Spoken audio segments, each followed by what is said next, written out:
Welcome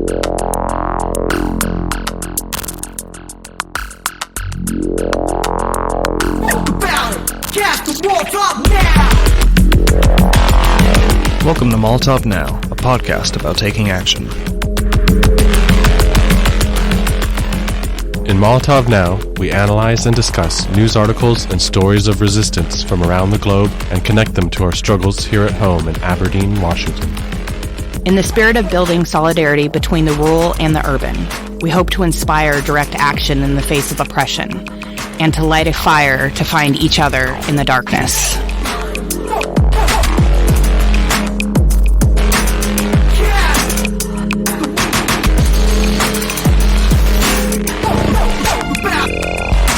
This is Sprout.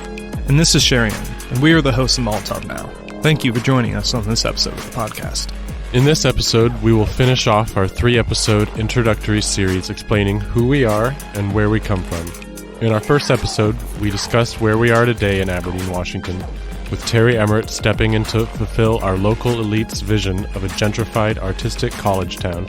Our second episode, in 2 parts, was an in-depth dive on how we got here, looking at previous reporting about the eviction of the river camp in 2019 and the years of fallout from that event. This episode will be a look at where we are going by examining the newest radical project from the harbor, the Blackflower Collective, LLC. We will learn about the plans this collective has for providing low-income housing, coupled with social services and community engagement. The problems of the community, housed and unhoused alike, will only begin to find resolutions through communal solutions that include the voices of the oppressed, and not through dystopian levels of policing and the harassment of our most vulnerable populations. So long as we keep pulling people out of the metaphorical river, or conversely, making sure they never make it to shore in the first place, instead of looking up the river to see why people are falling in to begin with, any and all forms of policing and punishment for the crime of being poor will only prove to exacerbate the problem. It will also generate new issues for the far right to rally around and allow them to push even more barbaric measures, an idea that has been floated around on social media by conservatives and considered by the minds of those in power. The idea essentially boils down to a concentration camp in Junction City, outside of the juvenile hall, a place where the homeless would be allowed to exist, but only if they worked, and they wouldn't be allowed anywhere else without facing criminalized punishments. What else would you call this? While you think about that, we must go out for a quick commercial break. When we return, we will be having a discussion of the Blackflower Collective LLC's plans. We will explore options of how we can begin to address the problems of the housing crisis without unilaterally punishing all of those who are forced into poverty. Up next is our monthly Radical News Roundup, but first it's time for a word from our sponsors.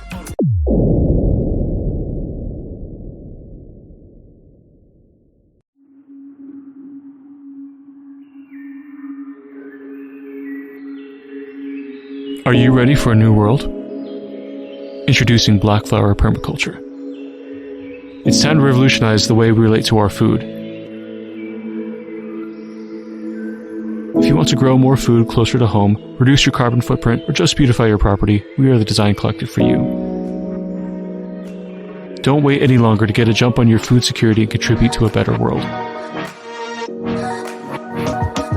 Blackflower Permaculture is a worker-owned and operated enterprise dedicated to the creation of a world in which individuals have the autonomy, knowledge, and resources to create fulfilling lives and communities free of oppression. Our mission is to learn together the ways in which we can healthily relate to each other and to our environment. We are a collective of designers and consultants focusing on whole systems design and productive ecological landscapes. Our goal is to guide homeowners, developers, and private enterprises through the process of vision development, real estate search assistance, residential and commercial design, and both design and project review.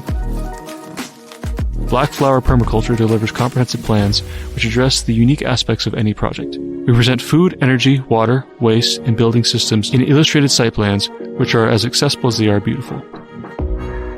Design allows us to participate in the creation of all sorts. When applied to culture, it is the ability to create one's own culture as you see fit. There's much to learn from the past, but we must not be subservient to it. We can change our ways as it suits us. Permaculture gives us a good path forward for attacking any problem head on. It is direct action. It is revolutionary.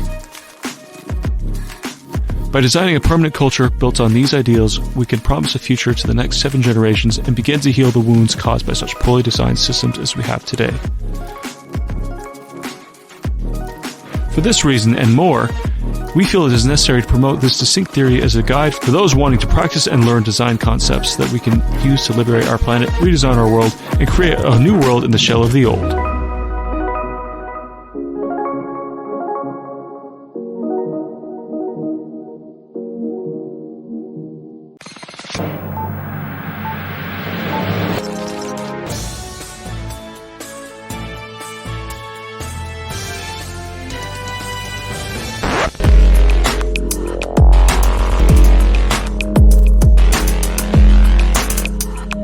Welcome back to Molotov Now. It's time for a quick recap of the news this month. In local news, as February approaches, there is still no cold weather shelter in Aberdeen, and from the sounds of it, there won't be. In addition, the nearby city of Westport has some recent controversy around their shelter. In recent weeks, formal requests by Westport city officials echoed public pushback against the shelter, have halted plans to expand services at the company-funded cold weather shelter that has operated on West Spokane Street since November. About 10 Westport residents voiced concerns around the shelter and its public safety implications, a sentiment that mirrored comments at the January 9th council meeting. Chaplains on the Harbor has operated a cold weather homeless shelter in its old schoolhouse building on West Spokane Street, at least in some capacity, for 5 years. Since November 1st, 2022, Chaplains has operated a 15-bed cold weather shelter using funding from the county's cold weather shelter program. In December, the chaplains requested extra funding for the county to expand the shelter's capacity. Barbara Weza, executive director for Chaplains on the Harbor, said the chaplains were forced to turn people away during the December cold snap because of capacity issues. The Board of County Commissioners approved a contract amendment with chaplains for an additional $45,000, which according to the contract would have allowed the shelter to expand by 10 beds. Those beds only would have been used should the shelter reach full capacity, Weza said, which hasn't happened as often in the last few weeks. Meanwhile, Grace Harbor County Commissioners tabled the vote on a proposed site for a separate cold weather shelter near Aberdeen on State Route 105, west of the Bishop Athletic Complex, citing a need for more specific contract language regarding shelter policies. Commissioners also prompted the shelter's contractor, Chaplains on the Harbor, to confirm logistical questions surrounding the proposed site, further delaying the opening of a service initially projected to start November 1st.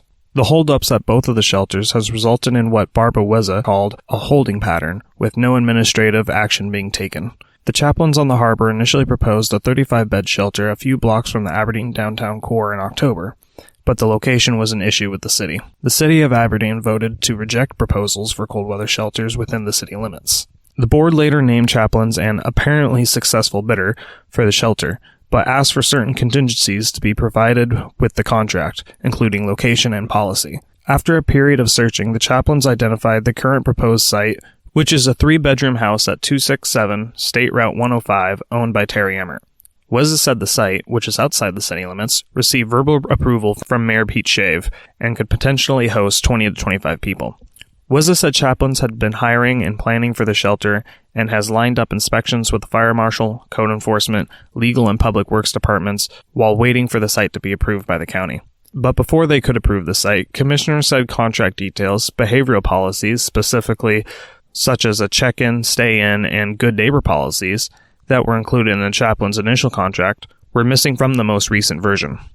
But because shelter projects have been delayed or altered, the county has a pocket of unallocated money that was originally expected to be used on shelters. According to a cold weather shelter budget assessment presented to the county commissioners last month, which was presented by Grace Harbor County Public Health's Healthy Places Manager, Cassie Lentz, the county has roughly $130,500 in potentially remaining funds if all projects were fully funded. However, that was before Westport objected to shelter expansion, and Lentz confirmed the county hasn't yet committed to full amount of its grant funding. Lentz said those funds could potentially be used for something other than cold weather shelters, but those funds would have to provide homeless services and, in some form, be related to COVID-19 aid. In a move supposedly related to the upcoming renovation of the Aberdeen Library, the city of Aberdeen took steps this month to remove a carport behind the library, months before construction is likely to begin. The carport was one of the last remaining public spaces that was out of the near constant rains here. It was frequently used by library patrons, employees, and the unhoused to stay dry. It has also been the long-term site of the weekly meals put on by the Food Not Bombs and Chehalis River Mutual Aid Network. With no other dry place to set up their meals, they have been forced to relocate under the bridge, down by the local encampment. Reports are that the move to the new location has gone well, with the residents of camp saying they appreciate it being closer, and the mutual aid volunteers being glad to have a large dry space in which to set up and hang out again. They said, "Whatever the city throws our way makes us stronger as a community. Whether it's evicting people from their homes, smashing our pallets, or destroying our shelter, we always come together to help each other in times of crisis. This attempt to dissuade us from the work we do was misguided. We will serve in the rain if we have to. We aren't going anywhere." Resident of College Place, Walla Walla, Washington, Carl Rabansky, former Garrison educator, swim coach, and founder of a religious nonprofit Embracing Orphans, which is based in Walla Walla, but operates out of Jamaica, is facing new allegations of alleged sexual misconduct toward minor wards in the care of the Jamaican state. The incidents are alleged to have occurred within the Father's House. According to Jamaican Observer, the Father's House is a child protection and family service agency, CPFSA, transitional facility, which was in partnership with Carl Rabansky-led charity Embracing Orphans. A damning report from the Office of Children's Advocate outlined a litany of failures by the Child Protection and Family Services Agency to protect wards at the facility. These new allegations of alleged sexual misconduct out of the Father's House in Jamaica have resurfaced former local allegations of sexual misconduct involving inappropriate text messages to have been exchanged with a middle schooler in 2014 in Walla Walla. The 2014 allegations led to a subsequent 2-year suspension of Rabansky's teaching license in 2016, preventing him from being involved in education here in the United States. His suspension from education ended about 4 years ago. He nevertheless remains banned from teaching in the United States. While this information has been publicly available for some time, and verified via multiple extensive investigations by the organizations themselves and the Board of Education, it appears no meaningful charges have been brought against Rabansky at this time. Rabansky continued his work with minors via this nonprofit he founded. In spite of apparent inaction by local authorities on the front at this time and the negligence of local media to cover this currently developing story, the issue of these allegations have again resurfaced through Jamaican news sources. A former ward of the state and resident of the Father's House, referred to only as JC, shared their experiences with Wayne Walker, a reporter from the nationwide Radio Jamaica. Wayne Walker tells us more. The lady we're referring to as JC, to protect her identity, says she would not have expected that behavior from Rabansky. Were you sexually abused by him? I wasn't sexually abused by him. Yes. Was there any sexually inappropriate contact with him? Not to me. But to others? Not that I know of specifically. Mm-hmm. So this is a surprise for you? Yes, it is. I'm reading the report. It is shocking. Yeah, and why is it shocking? It is shocking because I wouldn't have expected that. He seemed to be nice. I thought that the intentions were pure. So the report is shocking. JC was 19 years old when she stayed at the Father's House between 2016 and 2017. She remembers being warned by staff not to be alone with Rabansky. To be careful in what way? Just to not be seen alone, or not to find themselves alone with him. And if we were inappropriate, so for instance, if we're in our natural state without probably like brassiere on, we're told to go and get dressed or to be proper because we're going to be around them, or not to show anything like cleavage or anything like that, just to be proper while around him. Mm-hmm. Him alone or just all the visitors? Him and probably all the visitors, yeah. But most importantly, sometimes when he's coming, yeah. The former ward of the state now questions some of Rabansky's charitable acts. She notes the best performing girl would be taken on a trip to the United States to stay in his hometown of Walla in Washington state. CPFSA CEO Rosalie Gage-Gray has been asked to step aside to facilitate further investigations into the matter. The OCA's report slams the CPFSA head for misleading the education minister regarding the nature of her organization's relationship with Rubanski. She also stands accused of attempting to frustrate investigations into the matter. JC says the CPFSA lied when it suggested there were no minors at Rubanski's facility. It is shocking because there is this consistent adamance that no wards were at the no wards under 18 were at the facility, and that wasn't true because I was 19, 20 at the time. There were probably if there were 15 girls there, probably 4 of us were over 18, and we had other wards who were in grade 10, grade 9, thereabout, and especially because they had been there before I came there. Wayne Walker, Nationwide News. Were you sexually abused by him? I wasn't sexually abused by him. Yes. Was there any sexually inappropriate contact with him? Not to me. But to others? Not that I know of specifically. Mm-hmm. So this is a surprise for you? Yes, it is.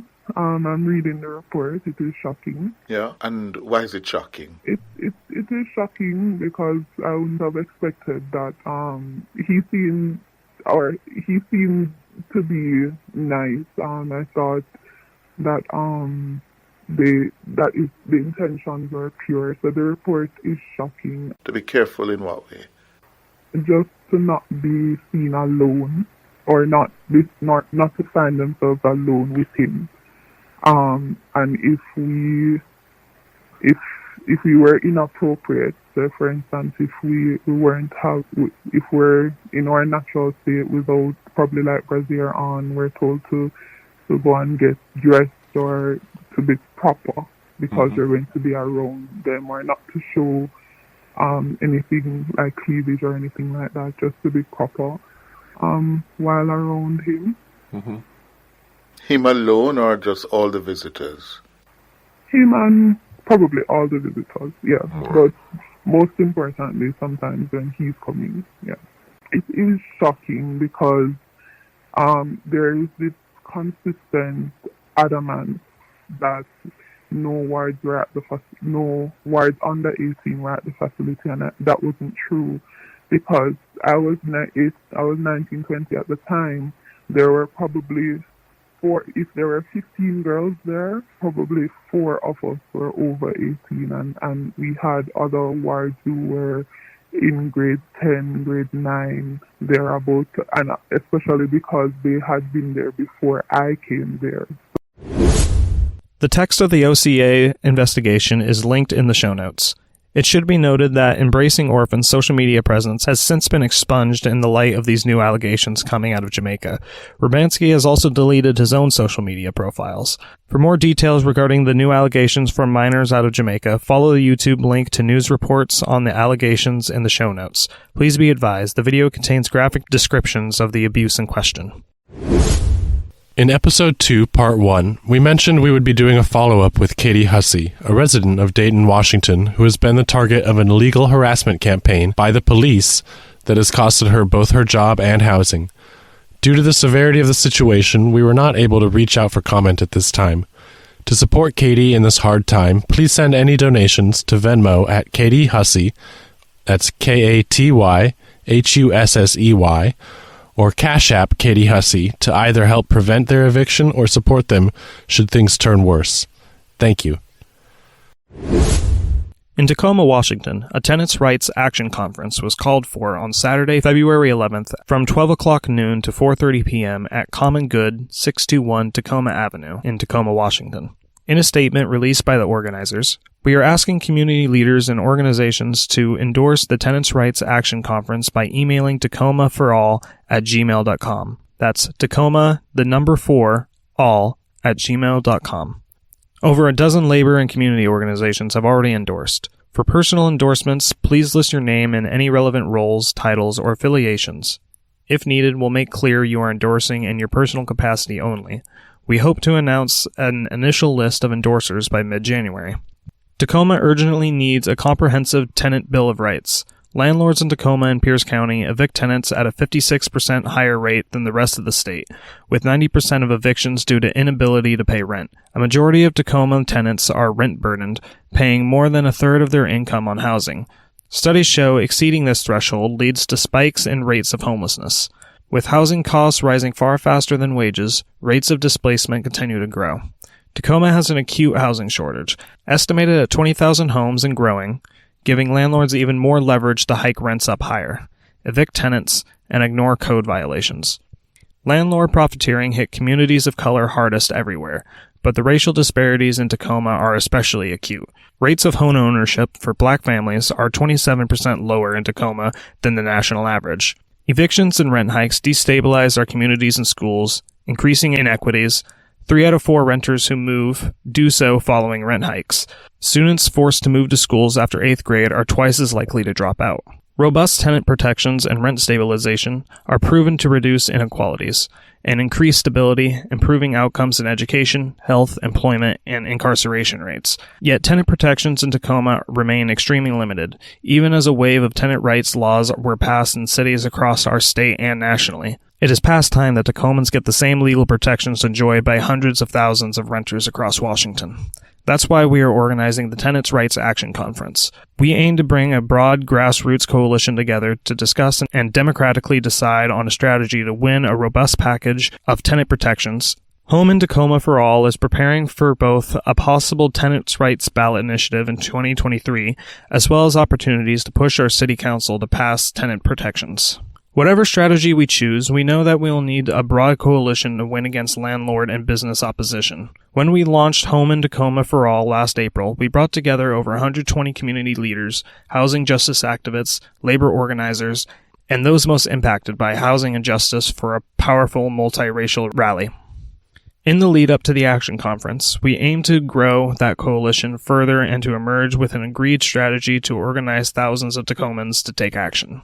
Endorsing the Tenants' Rights Action Conference does not mean you or your organization will automatically endorse the strategy decided at the conference, whether that is a ballot initiative or a pressure campaign on City Council. Rather, you are endorsing the urgent need for a serious community dialogue on expanding tenants' rights in Tacoma. We thank you for your support. To see the full document, check the link in the show notes. In other news, the cousin of Black Lives Matter co-founder Patrisse Cullors died after being tasered by a police officer in Los Angeles following a traffic incident. Keenan Darnell Anderson, aged 31, died at a hospital in Santa Monica, California after suffering a cardiac arrest following the January 3rd incident. Authorities say that an officer was flagged down after a crash took place, and the officer stated that Anderson was acting erratically and running in the middle of the street. The body cam footage of the incident shows Anderson telling the officer, "Please help me," before he takes off running. Anderson was eventually pinned down on the floor by an officer and shouted, quote, "They're trying to George Floyd me," in reference to the black man killed by police officers during a May 2020 incident in Minnesota. As a struggle developed between officers and Anderson, one officer deployed his taser weapon. Anderson was then handcuffed and taken to the hospital, where he died. Memphis city officials on the evening of January 27th released more than an hour of footage showing the deadly confrontation between Tyree Nichols and Memphis police officers earlier this month. The released materials included 3 body camera videos and 1 overhead surveillance video. The 5 officers involved in the arrests were fired after an internal investigation and are facing criminal charges, including second-degree murder. Following the release of the video on the night of January 27th, 2 deputies with the Shelby County Sheriff's Office have been put on leave pending an investigation. Following mass protests in Memphis, where peaceful protesters shut down the I-55 bridge, as well as New York City, where 3 other protesters were arrested, and Washington, D.C. According to the footage, the incident starts to unfold around 8:24 p.m. Central Time, when officers initially stopped Nicholas for supposed reckless driving that the Memphis Police Department has not been able to substantiate, until 9:02 p.m. Central Time, when an ambulance finally appears on camera to take Nichols to the hospital nearly 20 minutes after officers casually chatted about above a beaten and bloody Tyree Nichols. The following is a reading of a written description from a Twitter thread from Stepdad Elrad for those who want to know what happened but can't bring themselves to watch the traumatizing video. Screenshots and a link will also be in the show notes as well. Content warning for graphic descriptions of police lynching in Memphis, Tennessee. If you would like to skip this content, you could pick up the news story by skipping ahead 4 minutes. The Twitter thread reads as follows.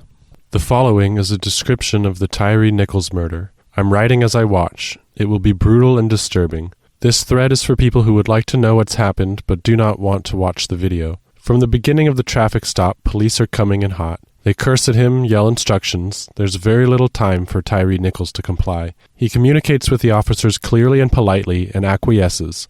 I'm on the ground, he says calmly. You guys are really doing a lot right now, Tyre says in shock, still following orders. I'll break your shit, another officer says. At this point, tasers come out. The body cam gets very shaky. Tyre runs as he's much faster than the cops. He outruns them easily. Cops radio in what Tyre looks like and which direction he went. One of the prongs of the taser hit the bastard, the officer says, annoyed. The police huff and puff, clearly running for Tyre was hard work. Cop 1 helps Cop 2 flush his eyes, because he maced him, lol. You got me good, he winces.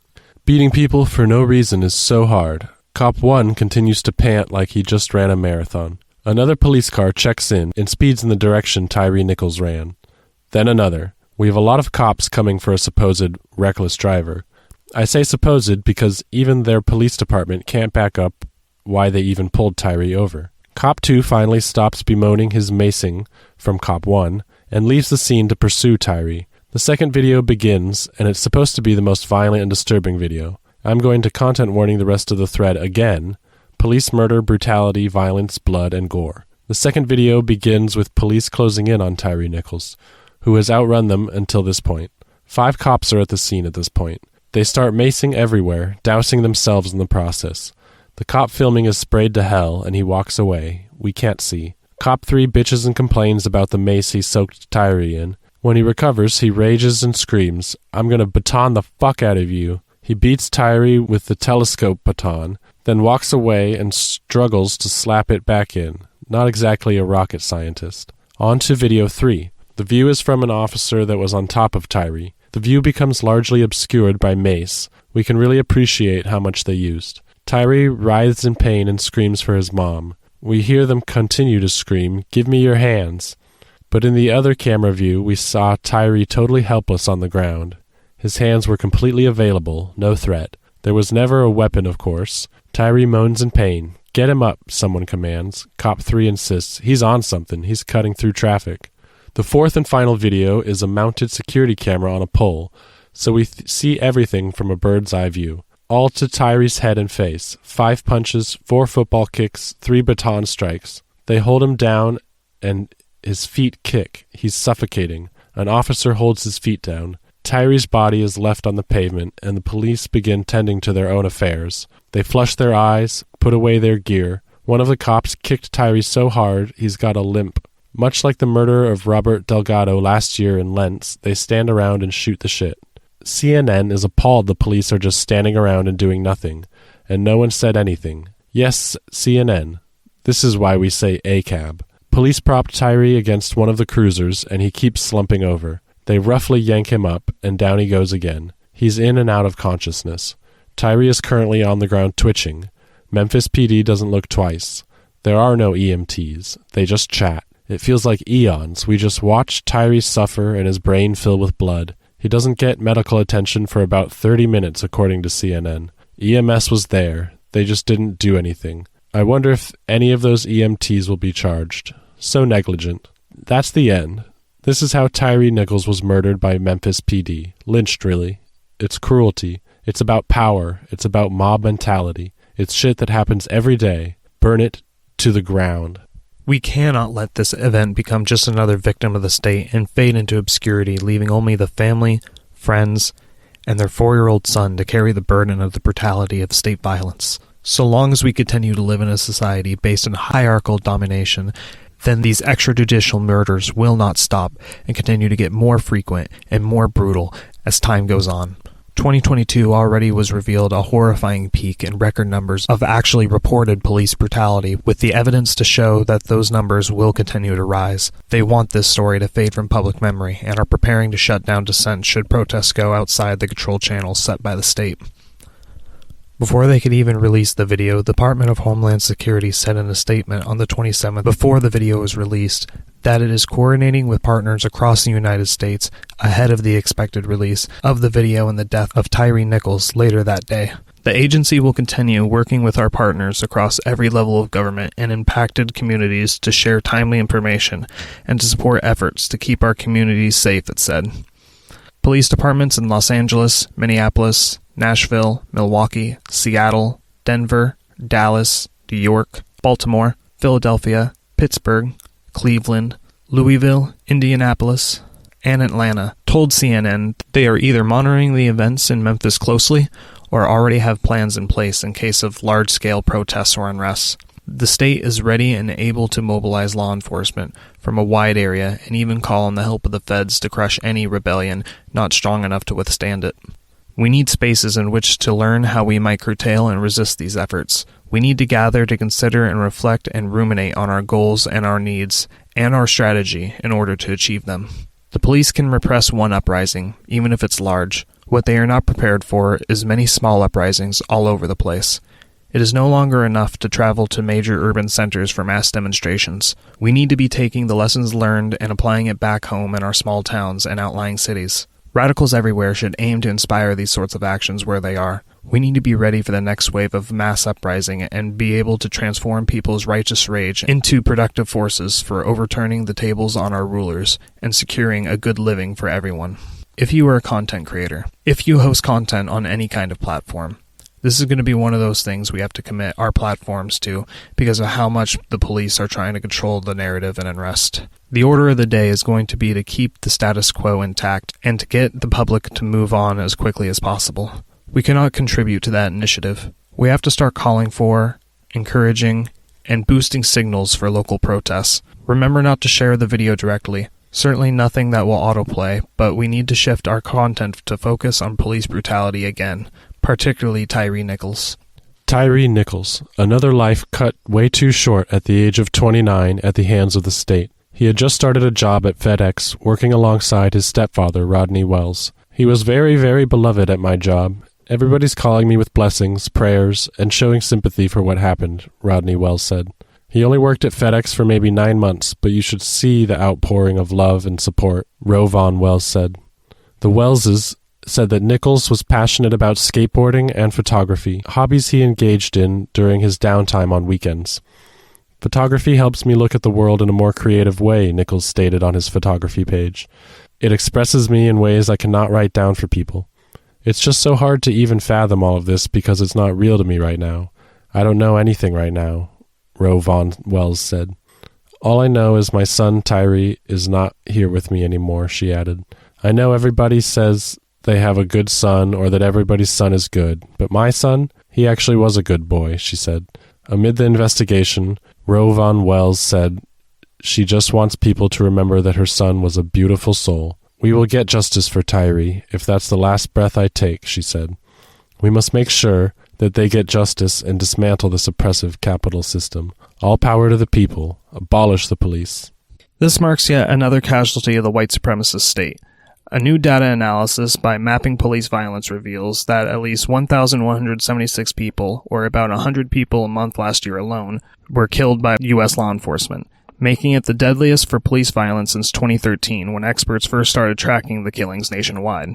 The preliminary 2022 total, a possible undercount as more cases are cataloged, marks 31 additional fatalities than the year before. In 2021, police killed 1,145 people, 1,152 people in 2020, 1,097 in 2019, 1,140 in 2018, and 1,089 in 2017.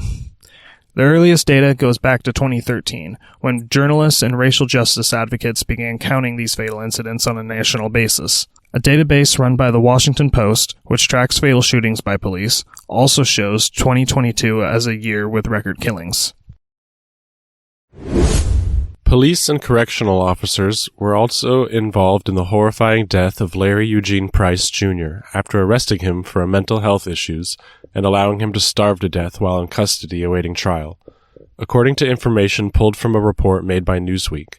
On August 19, 2020, Larry Eugene Price, Jr. wandered into the Fort Smith Arkansas police station, as he did almost daily. This homeless man was a regular and harmless part of the officer's day. But this time, Price, who was diagnosed with schizophrenia, bipolar disorder, and PTSD, used his finger like a gun to point around the station and at officers, threatening and cursing at those present. Officers proceeded to arrest him on a state felony, terroristic threatening in the first degree. He had no real weapon, yet he was handcuffed and taken to the Sebastian County Detention Center. He went before a judge who set bond at $1,000. It was simple. He would have been free with $100 for bail, but he was destitute. From then, everything else that could have gone wrong for Price did. His mind lost, his health gone, and seemingly no one paying attention to his well-being, Price was dead a year later at 51. He was found in a solitary confinement cell with his eyes wide open, naked, starved, dried saliva in the corners of his mouth, in a pool of standing water so large his feet had shriveled. He had long since had his medication taken away. Toward the end, he had resorted to eating his own feces and drinking his own urine in an attempt to survive. The official cause of death for Price was malnutrition and dehydration, and the manner was listed in the autopsy report as, quote, natural. The prosecuting attorney wrote to the Arkansas State Police on January 5, 2022, that there was no basis to prosecute anyone or any entity in the case. Only in response to Newsweek publishing this story did Sebastian County Sheriff Hobe Runyon write to say that an internal probe of Price's death was underway. The 365-bed Sebastian County Detention Center, originally built in 1994 for $260 and described in the suit as knowingly engaging in unconstitutional practices and customs, profound training deficiencies, grossly inadequate staffing, overcrowding, and a reckless lack of supervision, had problems before. From 2009 to 2019, for example, Arkansas prison inspectors doing state compliance checks found, quote, in one inspection after another, the jail to be overpopulated with inmates, insufficiently staffed, and in need of additional space, despite an expansion in 2007, according to the lawsuit.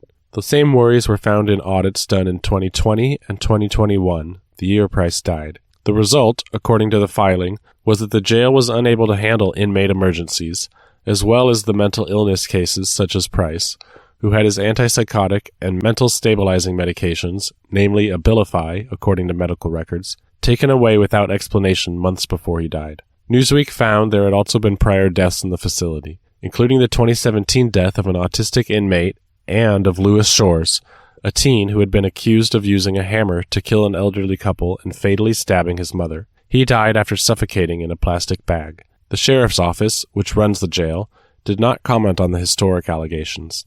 Friends and family were neither allowed to visit or told of his $100 bond, an amount they would have easily paid to free their loved one.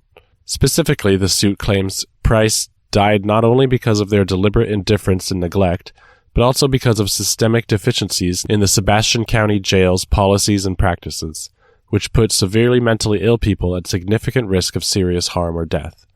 Turnkey Health Clinics is named in the suit because it failed, according to the lawsuit, to train and supervise staff on how to properly monitor and document the condition of mentally ill patients in segregation, when to elevate them to a higher level of care when their condition is not improving, how to respond when they are not ingesting sufficient fluids or nutrition, and how to effectively address the needs of patients who express refusal to take certain medications or otherwise participate in treatment. The filing goes on to say the company, a regional provider of health care to places of incarceration, knew of the Sebastian County Jail's failures and knew that they subjected patients with serious mental health illnesses to a substantial risk of suffering serious harm, but it did not correct the failures. These failures resulted in Mr. Price's suffering and death. The suit over Mr. Price's death states that turnkey psychiatrist Lewis failed in his legal obligation through a lack of care and attention to the inmate's withering condition. Both doctors and nurses noted his, at times, psychotic behavior and yet cut off his meds anyway, then refused to see him again. Hyped, the family's lawyer, also criticizes how jail officials monitored Pierce. Hyped, through a public records request, obtained printouts of the logs for well-being checks. Between August 1st and August 29th, 2021, according to the suit's allegations, jail guards logged over 4,000 consecutive well-being checks of Mr. Price, and each time they made the exact same entry, inmate and cell okay. In the last 48 hours of Mr. Price's confinement alone, they made this entry more than 300 successive times. They continued to log these same words, at least 4 times an hour, even in the hours and minutes leading up to his death, when Mr. Price was visibly malnourished, dying of starvation and dehydration. They even made these same logs after his death. The Supreme Court on January 3rd indicated it would rule in favor of a concrete company in Washington state, seeking to revive a lawsuit it filed against the International Brotherhood of Teamsters, alleging that a strike damaged its product. The legal question is whether the company, Glacier Northwest Incorporated, can sue the union for damages in state court over an August 2017 strike action when drivers walked off the job leaving wet concrete in their trucks. It centers on an incident in which members of Teamsters Local 174 went on strike after negotiations broke down over a new collective bargaining agreement. Glacier says it lost $100,000 as a result of failing to fulfill a contract on the day of the strike and also claims additional damages. The company says it was able to do the previously scheduled work the following week. The Washington Supreme Court ruled for the union in December 2021, saying that any concrete loss was incidental to a strike arguably protected by federal law. Based on questions of the justices during the oral argument, it appears the court will say that the Washington Supreme Court was wrong to dismiss the lawsuit. It could, however, be a narrow ruling adopting the middle ground position taken by the Biden administration. San Diego Trades Council versus Gammon in 1959 lays out the process that employers must use if they believe their workers timed a strike so recklessly that the union should be held liable. In nearly all cases, the employer must first obtain a ruling from the NLRB establishing that the workers' strike was not protected by federal law. Only then may they file a lawsuit against the union. This is a tremendous blow to workers. One important reason the Gammon process exists is that it shields unions from lawsuits that could drain their finances and discourage workers from exercising their right to strike. After all, that right means very little if well-money employers can bombard unions with lawsuits the union cannot afford to litigate. If the Supreme Court decides to rule in favor of Glacier in this case, then we will begin to see even worse conditions for the working class. Even positions of privilege are not guaranteed so long as those above them are free to carry on with their exploitation. For example, Google's parent company Alphabet Inc. has laid off 12,000 employees from across teams. The staff was informed about the mass job cut by the CEO of the tech giant, Sundar Pichai, in a memo. Those affected included a software engineer named Justin Moore, who worked at Google for over 16 and a half years and was sacked after his account was deactivated at 3 a.m. Mr. Moore, in a LinkedIn post, wrote, "So after 16 and a half years at Google, I appear to have been let go via an automated account deactivation at 3 a.m. this morning as one of the lucky 12,000. I don't have any other information, as I haven't received any of the other communications, that the boilerplate 'You have been let go' website, which I also cannot now access, said I should receive." The employee added that his time at Google was, quote, "largely wonderful," and that he was proud of the work that he and his teams did.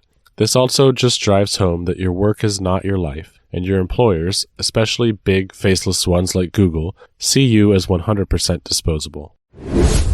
Workers at the Twitter Singapore office were told to empty out their desks and vacate the premises via email. They were told that they had until 5 p.m. to leave the Capita Green building and resume their duties remotely. Musk's cost-cutting efforts have included not paying rent on his global headquarters, and it was sued over that issue last month by the landlord of its San Francisco offices. Casey Newton of Platformer first tweeted about the Singapore office clearout, adding that the reason for it was failure to pay rent on the facility. This adds yet another hilarious chapter in Musk's takeover of the company and the resulting downfall of Twitter and his subsequent companies. As Tesla CEO Elon Musk is currently facing a securities fraud trial over tweets he made in 2018 about taking the company private at $420 per share and having secured funding for the bid. Shareholders who traded Tesla stock following the tweets are suing Musk for billions of dollars in damages, claiming that his tweets led to them losing millions and millions of dollars. Arkansas Governor Sarah Huckabee Sanders signed an executive order last week barring the use of the term Latinx in official state documents, saying the government should use ethnically appropriate language. The government has a responsibility to respect its citizens and use ethnically appropriate language, particularly when referring to ethnic minorities, the executive order read. In her order, Sanders said her administration's policy is to prohibit the use of culturally insensitive words for official state government business, and directed all state agencies to review their official documents and submit a report to the governor detailing their use of the terms Latinx and Latinxes. Anti-drag bills have proliferated in 2023. States like Arizona and Montana and several other states have seen bills proposed to ban drag being seen by minors or drag in public. In one state, Nebraska, would even say that people who are under 21 years old cannot see drag. Arizona's bill says that drag events cannot happen before noon on Sundays. All of the bills include language on how they define drag that leaves people wondering if these laws will also target the transgender community. A new bill being proposed in West Virginia, however, goes a step further. It outright bans any, quote, transvestite or transgender exposure, performance, or display if minors are present. There have been increasing escalations in anti-drag bills recently. Nebraska's bill states that a performance is banned if the main aspect of the performance is a performer which exhibits a gender identity that is different from the performer's gender assigned at birth using clothing, makeup, or other physical markers. Transgender people could easily be read into that law and thus banned from doing any sort of public performance. These bills also make no distinction between a live or a recorded performance, leaving some to wonder if movies like Mrs. Doubtfire would be banned, or several Shakespearean plays that utilize drag. What about transgender comedians, transgender musicians, and plays in which transgender people are cast? Needless to say, things are scary and uncertain in the states in which drag laws are being proposed. 4 senators in West Virginia just decided to clear up any uncertainty. Yes, they absolutely do intend to include bans on transgender people being in front of minors in anti-drag bans. West Virginia Senate Bill 252 explicitly targets the trans community in a bill that defines any, quote, transvestite or transgender exposure to minors as obscene manner. See these lines from the bill. Lines 63 through 66. For the purposes of any prohibition, protection, or requirement under any and all articles and sections of the Code of West Virginia protecting children from exposure to indecent displays of a sexually explicit nature, such prohibited displays shall include, but not be limited to, any transvestite and or transgender exposure, performances, or display to any minor. This bill modifies the 618A1 definitions of obscene matter to minors, and directly includes, quote, transvestite or transgender exposure, performance, or display as obscene matter. Section 618A2 then defines the penalties for exposing minors to obscene matter, which includes transgender exposure included in this new bill. Quote, any adult with knowledge of the character of the matter who knowingly and intentionally distributes, offers to distribute, or displays to a minor in any obscene matter is guilty of a felony and, upon conviction thereof, shall be fined not more than $25,000 or confined in a state correctional facility for not more than 5 years or both. What does this mean for transgender teachers? Transgender parents? Earlier in the same bill, they ban obscene matter within 2,500 feet of any school. This would in fact treat all transgender people like sex offenders when it comes to public schools. Are teachers going to be fired because they are giving minors transgender exposure? Are plays with transgender people in them going to be canceled? Are parents who are simply walking their children going to be targeted? It's disconcerting to see weekend news of drag queen events being stormed by far-right militant organizations like the Proud Boys, and then to see these laws proliferate afterwards. Republicans sometimes try to distance themselves from these white nationalist groups, but it is clear that they are major figures in the Republican Party who intend to steer the party and any states they control into an oppressive new era of anti-queer enforcement. The intimidation tactics being used in an extra-legal fashion are resulting in Republican politicians not condemning but supporting these very goals. Some might argue that these bills have no chance of passing, or that they will be struck down as unconstitutional. I want to emphasize that this isn't just a single Republican proposing it. Several bills like it have been proposed all over the country. While this is the most extreme version of these bills, 4 senators have sponsored it. Senator Michael Azinger, Senator Bill Hamilton, Senator David Stover, and Senator Vince Deeds. It feels like we are approaching new territory every day we see new anti-trans legislation. Criminal bans on gender-affirming care are being proposed in many states that would ban care up to, in some cases, the age of 26. Now we are seeing attempted bans on gender nonconformity and bans on simply being trans in public. Are we going to return to the days of the 3-article rules, which resulted in people getting arrested for impersonating men and women in public. Stonewall was a fight in part as a result of these kinds of laws being imposed on the gay, trans, and drag communities. It is unthinkable to think that we could return to those days yet again. I hope that we never do. North Dakota has been the site of many anti-trans bills in 2023. Already, it has seen multiple bills proposed that would do things like ban transgender people from sports, ban transgender birth certificate updates, and medically detransition trans youth. One of these bills, the bill to ban trans birth certificate updates, even received a due pass from its committee hearing. North Dakota's Senate Bill 2199 would mandate that all employers in the state who receive state funding, as well as all schools, institutions, state agencies, and offices, misgender transgender people at large, not just students, but all transgender people. The bill mandates that the words used to reference an individual's sex, gender, gender identity, or gender expression mean the individual's determined sex at birth, male or female. It also mandates that this to be determined through the individual's DNA. Those who violate this will be charged a $1,500 fee by the state. The text of the bill is available, linked in the show notes. In Santee, California, as reported by Unicorn Riot, for the second time in 4 days, the Cameron Family YMCA in suburban San Diego County closed its doors ahead of a rally by violent anti-LGBTQ bigots targeting the facility for its transgender inclusive policy. Local far-right organizer and QAnon supporter Mike Forzano called for the Saturday rally in a January 17th Facebook Live video broadcasted from his car, in which he explained that the event would also be in honor of his own birthday. Forzano was one of several South California anti-LGBTQ activists looking to capitalize on panic sparked by recent false claims by a 17-year-old that a trans woman's presence in a YMCA shower area meant she had been exposed to a naked male and therefore assaulted. In addition to Proud Boys chapters and the right-wing Latino group Lexit, those welcome under Forzano's banner included members of the violent white supremacist group American Guard, including one more supporting a swastika tattoo on his right arm. During Forzano's event, a small group of women counter-protesting for trans rights were accosted by men wearing knives and pepper spray canisters.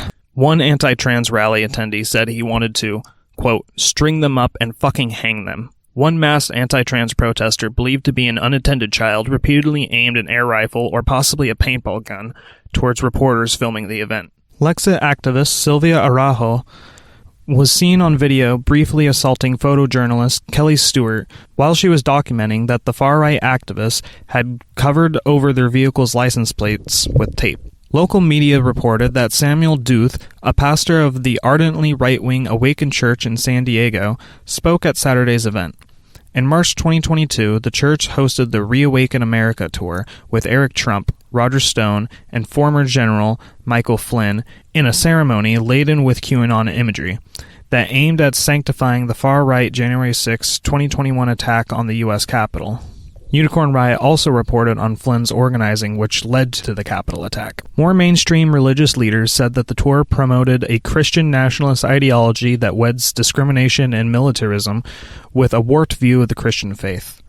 The rally lasted about 2 hours with roughly 150 in attendance. No arrests or injuries were reported. San Diego Sheriff's Department deputies from the Santee Sheriff's Station observed the event from the YMCA parking lot and did not intervene in any altercations. A previous rally on January 18th targeted the same YMCA just 4 days earlier and forced it to close as local Republican school board and city council gave anti-LGBTQ speeches to a crowd of approximately 500 people. Proud Boys, members of the American Guard, and others also engaged in some brief violence against counter-protesters and reporting media on the fringes of the event. Republican officials promoted an apparent hoax falsely painting transgender people as violent predators. Among their supporters were clearly identifiable Proud Boys and at least one man with Nazi imagery tattooed on his head. A 17-year-old recently claimed she was exposed to a nude male in the Cameron Family YMCA shower, even though that the trans woman she was targeting had previously undergone gender reassignment surgery. The teenager's misleading account sparked a transphobic moral panic, claiming that the gym's trans-inclusive policies, in compliance with state law, were causing helpless underage girls to be assaulted by naked men. The Cameron Family YMCA in Santee has had to repeatedly close due to threats from the escalating anti-LGBTQ campaigns seeking to deny trans people the access to public facilities, guaranteed to them by California law. About 500 anti-trans rally-goers gathered in front of the local YMCA, while about 200 to 300 people attended a nearby counter-protest and dance party organized by the San Diego chapter of the Party for Socialism and Liberation and other local anti-fascist collectives. Members of the violent racist groups such as the Proud Boys and American Guard swung fists and makeshift weapons at counter-protesters as speeches degrading LGBTQ people as deviant and criminal were given by the Santee City Councilwoman Laura Caval, El Cajon City Councilman Phil Ortiz, and Cajon Valley School Board member Anthony Carnevale. Former California State Assemblyman Steve Baldwin and Foothills Christian Church pastor Mike Van Meter also delivered supportive comments to the pro-bigotry event. So did Andrew Hayes, who serves as both the president of the Lakeside Union School District and as the district director for the California State Senate Minority Leader Brian Jones. San Diego Sheriff's Department deputies were present with riot gear and crowd control munitions, but did not intervene in the assaults. No arrests or injuries were reported. On January 5th, 2023, the Idaho Supreme Court upheld Idaho's near-total abortion ban, its 6-week abortion ban, and its related civil liability law, Planned Parenthood v. State of Idaho. But they also offered some clarifications on law that aren't likely to do anything other than further confusion and suffering. For example, Idaho's ban requires that doctors who legally terminate pregnancies, in the limited exceptions that the state allows to do so, in a way that, quote, provides the best opportunity for the unborn child to survive. The court writes that doctors performing abortions must remove the unborn child in a manner that provides the best opportunity for survival, for example, vaginal delivery or cesarean delivery, as opposed to a procedure like a D&C, even if the doctor understands that the fetus will not be viable, unless doing so would pose a, quote, greater risk of the death of the pregnant woman. This law serves as a deterrent to people seeking abortions through the knowledge that they might be subjected to a C-section even though their fetus is not viable. Also in Idaho, Senator Scott Herndon unsuccessfully tried to remove rape and incest abortion exemptions from state law. In 4 pieces of proposed legislation, he sought to change the state laws, remove requirements for public works contractors to provide bathrooms that align with gender identity, and strengthen the state's stand your ground laws. The one proposal of his that the Senate State Affairs Committee members did not vote to introduce would have removed rape and incest exemptions from Idaho's abortion bans. The committee voted to return the proposal to the senator rather than introducing it as a bill, with only Senator Ben Toes, a Republican from Coeur d'Alene, voting against it. Senator Treg Burnt, a Republican from Meridian, told the Idaho Press that he felt that the proposed legislation went too far. Those exemptions are important and need to be respected under the law, Burnt said. Senators Chuck Winder, a Republican from Boise, Kelly Anthon, a Republican from Burley, and Abby Lee, a Republican from Fruitland, were all absent. Republican Florida Governor Ron DeSantis is asking state universities for the numbers and ages of their students who sought or received gender dysphoria treatment, including sex reassignment surgery and hormone prescriptions, according to a survey released this month. Why he's conducting the survey wasn't completely clear. LGBTQ advocates have criticized DeSantis for policies seen as discriminatory, including his infamous Don't Say Gay bill, banning instruction on sexual and gender identity in early grades and making it easier for parents to remove books related to the topic in public schools. We can see cuts in funding for universities to treat students with this condition, and I think an all-out elimination of services is certainly on the table, House Democratic leader Fentrice Driscoll said. This survey is similar to one DeSantis is forcing state universities to complete regarding spending on diversity, equity, and inclusion and critical race theory programs. The current memo asks universities to provide the number of encounters for sex reassignment treatment or where such treatment was sought, as well as data for students referred to other facilities. It says to protect students' identities in completing the information. The survey requires breakdowns by age, regardless of whether a student is 18 or older, and of people prescribed hormones or hormone antagonists, or who underwent medical procedures like mastectomies, breast augmentation, or removal and reconstruction of genitals. In Kenora, Ontario, Canada, searches for unmarked graves at the site of a former Northern Ontario residential school have uncovered 171 plausible burials, the Wajooshka-Nigam Nation said Tuesday, with other sites still to be investigated. Most of them were unmarked, except for 5 with grave markers, the First Nation said in a news release. In the release, Chief Chris Skeed said, "Both Canada and Ontario have continued to express their commitment to reconciliation, to the truth, and to the healing of our communities. Finding the truth and exercising caution on everything touching by this genocidal legacy comes at a price, and it's a price our treaty partners need to be prepared to pay. That is true reconciliation." The truth and reconciliation approach is a form of restorative justice which differs from the customary adversarial or retributive justice. Retributive justice aims to find fault and punish the guilty. On the other hand, restorative justice aims to heal the relationships between offenders, victims, and the community in which an offense takes place. According to records provided by the Truth and Reconciliation Commission, at least 36 children died at the St. Mary's Residential School in Kenora, Ontario. The First Nation said, based on conversations with survivors and their testimonies, the true number is believed to be significantly higher, it said. Between 1897 and 1972, more than 6,000 Indigenous children attended the Catholic-run institution in Kenora.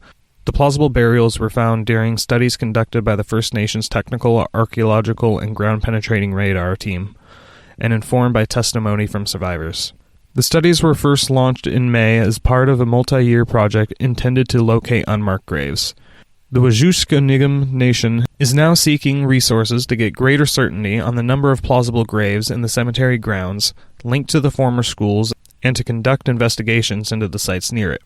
Additional sites, which are not covered by the current search and include land now privately owned, have been identified by survivor testimony, archaeological assessment, and archival investigations. Ontario Indigenous Affairs Minister Greg Rickford said he communicated his full support to Skeed upon hearing of the discovery. As we continue to uncover the truth of our collective past on the journey towards reconciliation, we will continue to support these investigations and will support healing for survivors, their families, and community members suffering from mental health and addictions due to intergenerational trauma and harms inflicted by the Indian residential school system, he said in a statement. More than 150,000 Indigenous children were forcibly separated from their families and communities and sent to church-run residential schools beginning in the 19th century. A central element of the state-backed policy that amounted to cultural genocide, according to the Truth and Reconciliation Commission. The idea for the schools came in part from the United States. In 1879, the Carlisle Indian Industrial School opened in Pennsylvania, the motto of the school being, "Kill the Indian, save the man." A motion calling on the federal government to recognize residential schools as genocide passed the House of Commons with unanimous consent in October. The 2021 findings of possible unmarked graves at a former Kamloops, British Columbia residential school set off a number of other investigations. Star Blanket Cree Nation in Saskatchewan said ground-penetrating radar had turned up 2,000 areas of interest, and a child's bone had been separately found at the site of one of Canada's longest-running residential schools located in that province. The Indian Residential Schools Resolution Health Support Program has a hotline to help residential school survivors and their relatives suffering trauma invoked by the recall of past abuse.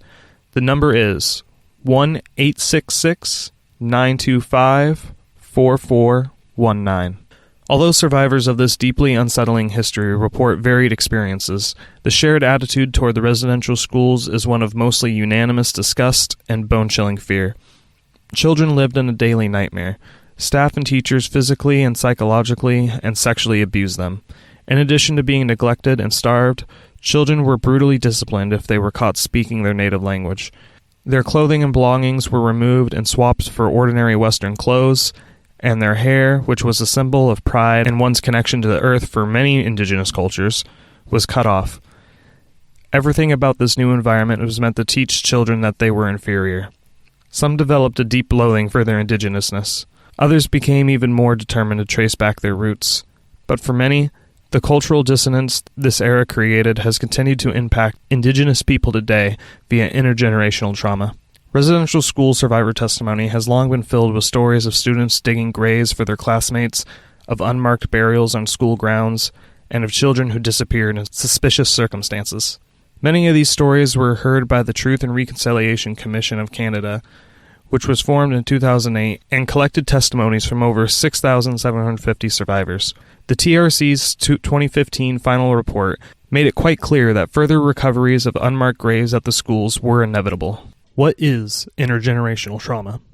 A phenomenon in which the descendants of a person who has experienced a terrifying event show adverse emotional and behavioral reactions to the event that are similar to those of the initial person.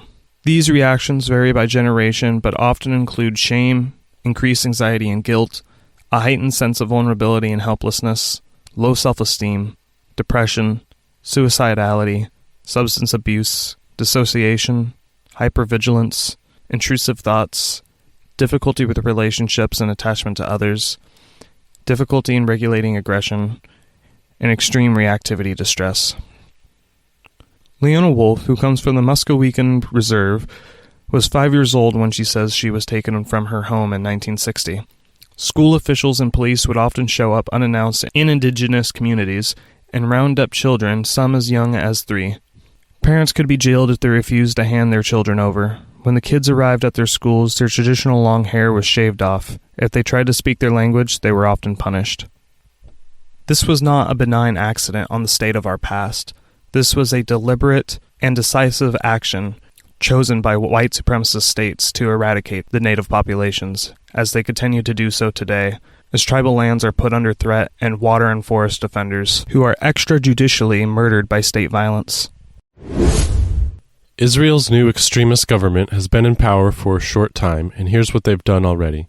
In the first 6 days, they killed 4 Palestinians, including 3 children, bombed the homes of 2 of the slain, destroyed at least 4 homes and a water tank in Masafer Yatta, broke into Al-Aqsa Mosque, among the holiest Muslim sites in the world, and violently invaded the Palestinian city of Jenin multiple times. Palestinians have been subjected to horrendous violence by every single Israeli government, but based on its first week in power, Israel's new extremist government may be the worst yet. The new government openly admits it doesn't believe that Palestinians have the right to exist on their own land. Its violence from last week alone is what this looks like in action. Colleen Rowley, a retired FBI special agent, whose career included 14 years as legal counsel in the Minneapolis division where she worked with prosecutors and agents directly involved in the Leonard Peltier case, has written to Joe Biden making a case for Peltier's release. Retribution seems to have emerged as the primary, if not sole reason for continuing what looks from the outside to have become an emotion-driven FBI family vendetta, said Rowley in the letter sent to the U.S. President in December and shared exclusively with The Guardian. The FBI's repeated opposition to the release of Leonard Peltier is driven by vindictiveness and misplaced loyalties, according to a former senior agent close to the case, who is the first agency insider to call for clemency for the indigenous rights activist who has been held in U.S. maximum security prisons for almost 50 years. Rowley added, "The focus on my 2 cents leading to my joining the call for clemency is based on Peltier's inordinately long prison sentence and an even more compelling need for a simple mercy due to his advanced age and deteriorating health. Enough is enough. Leonard Peltier should now be allowed to go home." Peltier, an enrolled member of the Turtle Mountain Chippewa tribe and of Lakota and Dakota descent, was convicted of murdering 2 FBI agents during a shootout on the Pine Ridge Reservation in South Dakota in June 1975. Peltier was a leader of the American Indian Movement, an indigenous civil rights movement founded in Minneapolis that was infiltrated and repressed by the FBI. The 1977 murder trial and subsequent parole hearings were rife with irregularities and due process violations, including evidence that the FBI had coerced witnesses, withheld and falsified evidence. In lighter news, in Bakersfield, California, a video has circulated of 2 men setting themselves on fire after dumping an accelerant on a California Immigration Services building and setting it ablaze. In the video, caught by a Ring surveillance camera, the 2 men proceed to dump the accelerant over the side of the building and parking lot in front. As one of the men continued to spread the fuel, the second squatted over a puddle of the accelerant and tried to light it on fire. The fire ignited violently, and the man sprinted away with his legs on fire. The second man panicked and fell down twice, and like his accomplice, sprinted away from the scene of the crime on fire. The man could be heard screaming as he ran into the night. And finally, a new hero has been etched into the record book of radical legends. Praise be to the almighty Mud Wizard and their sidekick Greta Thunberg, who demonstrated their power against the legions of German riot police in defense of potentially 35,000 protesters, protecting the coal beneath the long-occupied village of Lutherath from being mined by one of the nation's largest energy companies, setting up barricades and tree houses, using rope systems to evade capture, and ensnaring officers in the deep mud. In fact, this mysterious figure has already appeared in our storied radical past. During the legendary Battle of Zad at Notre Dame, when the police ambushed the wizard and a group of other heroes, the wizard casted spells of water at the police, proclaiming, "I baptize you in the name of Zad." In the ensuing chaos, he made off with one of their batons. The same wizard was later seen delivering a sermon to the retreated liberal retirees, chanting, "Disarm them! Disarm them!" while holding the very baton he had taken from the Legion. Victory to the Mud Wizards. Defend the Earth. For more information on this story, check out the article, The Defense of the Lutzrath by CrimeThink. And now for a quick roundup of other CrimeThink headlines. On January 10th, they published January 8th, the Brazilian January 6th, tracking the rise of fascism from the United States to Brazil. On January 11th, they published January 2002, the Battle of York, Anti-Fascism Then and Now. And on January 19th, they published The Defense of the Lutzrath, a photo essay and poster documenting ecological destruction and resistance, as well as solidarity with the movement to stop Cop City and defend the Weilani Forest.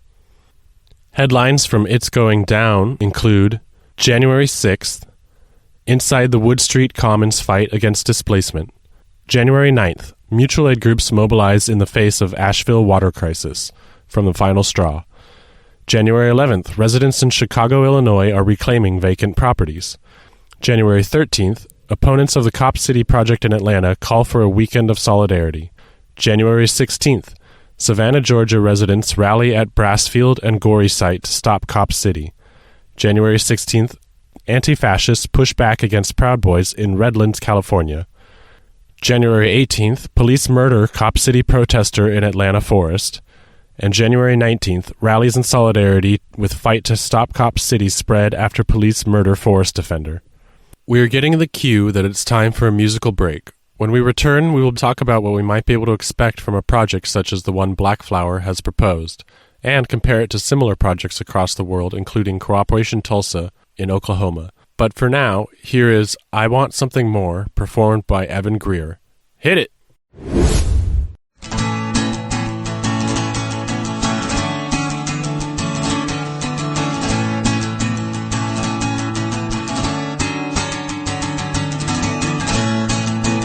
Sitting in a bathroom stall with a marker in her hand, scribbling down the words to a favorite song by her favorite band. She hopes someone will read them, and maybe they'll understand how it feels to care so much it hurts, to fight so hard you shake, to love so intensely that it scares you, to build so much that something breaks. She knows that she's not the only one, but sometimes it sure feels that way in a little college town in Ohio. So there's a song that she sings every day. I want something that's better than this, and I'm not sure exactly what it is, but I think that we could build it if we try together. If we all sing do do do do do do do do do do do do do do do. 500 miles away, down I-70, there's a boy sitting in a room full of patches and PCP, and the kids all drink the same beer, and they talk about anarchy, and he wonders if he's the only one who remembers what that used to mean. And the punk rock band plays on long into the night, face of girls with the empty eyes, hardly even put up a fight. And he watches as his friends give up and slowly start to die, sticking needles in their arms, because punk rock boys never cry. He sings, I want something that's better than this. And I'm not sure exactly what it is, but I think that we could build it if we tried together. And if we all sing do-do-do-do-do, do-do-do-do-do, do-do-do-do-do, do-do-do-do-do, do-do-do-do-do, do-do-do-do-do. And that very same night, kids all across the earth felt lonely and confused, frightened and unsure. And we're trying to find one another through a system that keeps us apart, to match the weapons that we hold in our fists with the passion that we carry in our hearts. And we know it's gonna take a long time, and we know that we'll fuck up along the way, but I've got a feeling that we're winning as I hear more and more and more of us say, I want something that's better than this. And I'm not sure exactly what it is, but I think that we could build it if we try together. If we all sing do-do-do-do, do-do-do-do-do, do-do-do-do-do, do-do-do-do-do, do-do-do-do-do, do-do-do-do-do, do-do-do-do-do, do-do-do-do-do, do-do-do-do-do, do-do-do-do-do, do-do-do-do-do.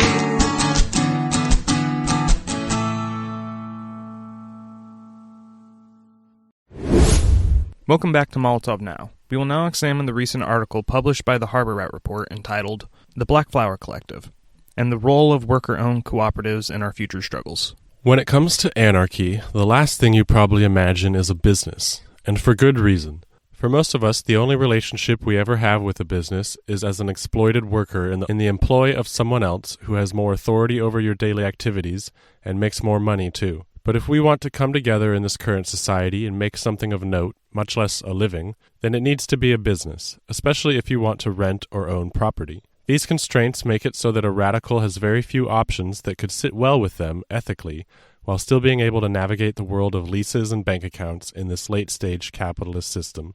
One option open to them is what is known as a collective, or a co-op, used somewhat interchangeably, a legal arrangement that allows for every member to be a co-owner in the operation. Anarchists have long been capable of attending meetings, organizing initiatives, and making decisions collectively or autonomously. So it comes naturally that this style of business involves a lot more work than your average sole proprietorship. But the trade-off is the lack of a hierarchical structure and maximum direct involvement in business decisions for members. Both are sweet rewards for any leftist. After all, who doesn't want to get rid of the bosses? But can this truly be revolutionary? Or is it just the sad justifications of a movement in decline? The last gasp before being fully assimilated into the settler colonial project?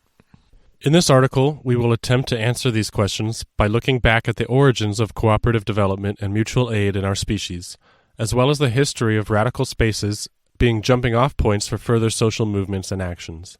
We will take a sober look at the problems our community faces here in Aberdeen, Washington, which parallel the nation. Then we will end by doing something that anarchists and other radicals have been rightly chastised in the past for not doing enough of. We will offer some solutions. Solutions that get to the root of our problems and begin to provide a place from which we can really act to secure a better world. On the origins of cooperation and mutual aid. 19th century Russian anarchist, socialist, revolutionary, historian, scientist, philosopher, and activist Peter Kropotkin wrote in his seminal book, Mutual Aid, A Factor of Evolution, that, quote, "In the animal world, we have seen that the vast majority of species live in societies, and that they find in association the best arms for the struggles of life." Understood, of course, in its wide Darwinian sense, not as a struggle for the sheer means of existence, but as a struggle against all natural conditions unfavorable to the species. Kropotkin argued that evolutionary species whose conditions of living included the least amount of individual suffering and the maximum amount of mutual aid and cooperation were time and time again the most numerous and prosperous of those he studied. He found that while certain predatory animals were solitary, most animals lived in social relationships, and while species may in fact compete for resources, within a single species, mutual aid was far more likely to serve the species than interspecies competition. The mutual aid protection which is obtained in this case, which are mainly the ability to grow old and learn more things that could benefit your species, was a result of this interspecies cooperation, and that unsociable species are doomed to decay. In regards to human development, Kropotkin pointed out that we found early humans living in clans and tribes at the very dawn of the Stone Age. We saw a wide series of social institutions developed already in the earlier stages, in the clan and the tribe. He argued that these customs and rituals were the result of this early form of mutual cooperation among early human ancestors. Next in the evolution of humanity came the village community, which brought a new, still wider circle of social customs, habits, and institutions, many of which are still alive among ourselves. It is of note that these early communities were developed under the principles of common ownership and defense of a given territory and common defense of it. And finally, in the last two chapters, Kropotkin argued that although the growth of the state, patterned on imperial Rome, had put a violent end to all medieval institutions for mutual support, this new aspect of civilization could not last. The state, based on loose aggregations of individuals and undertaking to be their only bond of union, did not answer its purpose. He wrote, "The mutual aid tendency finally broke down its iron rules. It reappeared and reasserted itself in an infinity of associations which now tend to embrace all aspects of life and take possession of all that is required by man for life and for reproducing the waste occasioned by life." He remarked that in addition to his theory of mutual aid, there was a countercurrent to this tendency in that of the individual to obtain superior social or economic status, and that this tendency was a progressively developed one as well. This was not a feel-good story about humans all loving each other and being good to one another. It was a scientific exploration of what makes social species evolve certain social institutions and customs and what role mutual aid plays in the evolution of those animals, human beings being chief among them in his mind. Cooperation dates back as far as human beings have been organizing for mutual benefit. In ancient times, clans and tribes were organized as cooperative structures, allocating jobs and resources among each other, only trading with the external communities. In the middle of the 19th century, though, groups called mutual organizations first used these ideas in economic enterprises. First among tradespeople, and later seen in cooperative stores, educational institutes, as well as financial and industrial enterprises. One common thread throughout these examples is the principles that an enterprise should be owned and controlled by the people it serves, and share in any surpluses on the basis of each member's contributions, rather than their ability to invest capital. A consistent driver of the global cooperative movement has been the concept of economic democracy. From Wikipedia, economic democracy is a socio-economic philosophy that suggests an expansion of decision-making power from a small minority of corporate shareholders to a larger majority of public stakeholders. Although there are necessarily a variety of ways to organize for economic democracy, based on local laws and customs, anarchists have been at the forefront of advocating locally organized cooperatives, with multiple small co-ops being linked through a confederation of unions and communities. Marxists, who, as socialists, have likewise held and worked for the goal of democratizing productive and reproductive relationships, often placed a greater strategic emphasis on confronting the larger scales of human organization. Since their worldview says that the state is organized to steal from the working class, they spent most of the early 20th century stealing the idea of the state as a force to advance the agenda of the working poor. Marxists considered appropriating national and international scale institutions of capitalism to be the first pillar in creating conditions favorable to socialist development. Ever since industrial capitalism took root in the early 19th century, workers have struggled to create spaces where progressive politics demands could be made. Labor movements of that time demanded higher wages and better working conditions and hours, but workers also pushed beyond into demands for the abolition of the wage system entirely, common ownership of the means of production, and a social structure lacking the element of forced labor. They wanted people to be able to determine for themselves what they worked on and how much they worked on it, decoupling the need from work from access to the fundamental necessities of life. as written by the Symbiosis Research Collective in their piece Community Democracy and Mutual Aid. Bargaining for a better share of economic surplus without transforming the ownership structure of the economy itself is not a strategy that can succeed in the long term. They continue, despite the temporary successes of mid-century social democracy, quote, successes that inadequately addressed matters of ecology, race, gender, and internationalism, the present neoliberal consensus has driven unionization to an all-time low. Unions have been curtailed by mass unemployment, the casualization of work, anti-labor laws in developed countries, and violent political repression in industrializing ones. The traditional industrial proletariat is no longer well-defined or large enough to be the single revolutionary agent, and perhaps never was. The Research Collective noted that one of the most promising worker institutions for achieving workplace democracy is the workers' cooperative.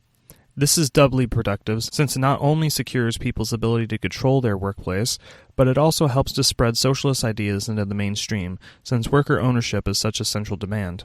Through engaging in cooperative workplace development, we can escape the chains of wage slavery and reduce our reliance on the capitalist framework and state interference in our workplaces. Collective workplaces are not without their own downsides, though, as illustrated by some of the larger cooperatives such as Mondragon, a network of cooperatives in Spain with over 74,000 worker owners and 12 billion euros in assets, which supports a wide range of industries and programs and has implemented some degree of internal democracy, yet it also demonstrates many of the limitations of even successful cooperatives. The Research Collective notes, quote, the Mondragon Cooperative's internal democracy has slowly eroded amid reforms meant to keep it competitive with capitalist firms. Between 1985 and 1991, the component worker-owned co-op of the Mondragon network ceded most of their decision-making power to the Mondragon Cooperative Corporation, a centralized holding company whose elected upper management was largely unaccountable to the worker shareholders, except in largely symbolic annual general assemblies. At the same time, Mondragon began hiring legions of wage workers, or non-owners, in its foreign subsidiaries. By 2014, only 40% of Mondragon's employees were worker owners who had voting power in the cooperative. Another obstacle to cooperative workplaces is the reliance on banking, since none of the capital present comes from investors. Banks are not usually friendly to the somewhat complex and experimental structures which can be found in the average cooperative. This results in most lenders asking for large amounts of collateral for loans, or even some sort of influence in the decision-making of the organization. These limitations and hardships often result in most cooperatives failing before they even really start. The successful ones tend to be on the smaller side of things at a local level. Optimistically, though, once a company is able to get off the ground, studies have shown that cooperatives are typically more competitive in the market than traditional corporations of the same scale. The main weakness of cooperatives is financial. They can be hard to fund since most workers don't have the necessary capital to invest in a large initial contribution. Anarchist spaces as revolutionary incubators. One of the most common tactics for anarchists over the last 100 years has been the occupation. This can be anything from reclaiming a public space to a squat of a building or a piece of land. During large uprisings, we can see the development of so-called temporary autonomous zones, spaces where art, poetry, and surrealism are blended to display the anarchist ideal. These spaces often experiment with alternative decision-making methods and forms of community not seen outside the zone. Anarchists see squatting as a way to regain private or public spaces from the capitalist market. They serve to practice actual mutual aid and self-governance structures, as well as serving as wonderful direct actions that the wider community can engage with. Having such spaces allows us to experiment with new ways of relating to one another and creating social bonds based on radical solidarity and mutual aid. These artistic and often vivid examples of anarchist ideas in action are the best way we have to bring people into our movements long term. Physical spaces are not the only spaces worth seizing and defending. Anarchists have a long history of using newspapers and journals as mediums of releasing their revolutionary ideas and updating the populace on actions and thoughts relevant to contemporary anarchism. With the advent of the internet, anarchists were some of the first to use this new medium to do the same. It is often easier to make your own website because of issues with distribution faced by small autonomous collectives. One common method is using blogs, electronic libraries, and other portals to archive this content for interested parties to benefit from. Anarchists were also involved in developing various open-source software that we use today to keep ourselves safe from state surveillance. We must be our own media, since the modern capitalist media landscape has no voice for our messages and will not cover our issues. There are many examples of anarchists being involved or directly leading projects experimenting with community since the 19th century. Countercultures, counter-economies, and regional anarchist movements have all sprung from and self-organized such communities based on anarchist ideals. These have included intentional communities founded by anarchists as social experiments and community-oriented projects, such as collective organizations and cooperative businesses. There are also several instances of mass society, quote, anarchies that have come about from explicitly anarchist revolutions, including the Makhnovist China in Ukraine, Revolutionary Catalonia in Spain, and the Xinmin Autonomous Region in Manchuria. Some of the most famous current projects include Exarchia, a community in central Athens, Greece, close to the historical building of the National Technical University of Athens. Exarchia is notorious for being Athens' historical core of radical political and intellectual activism.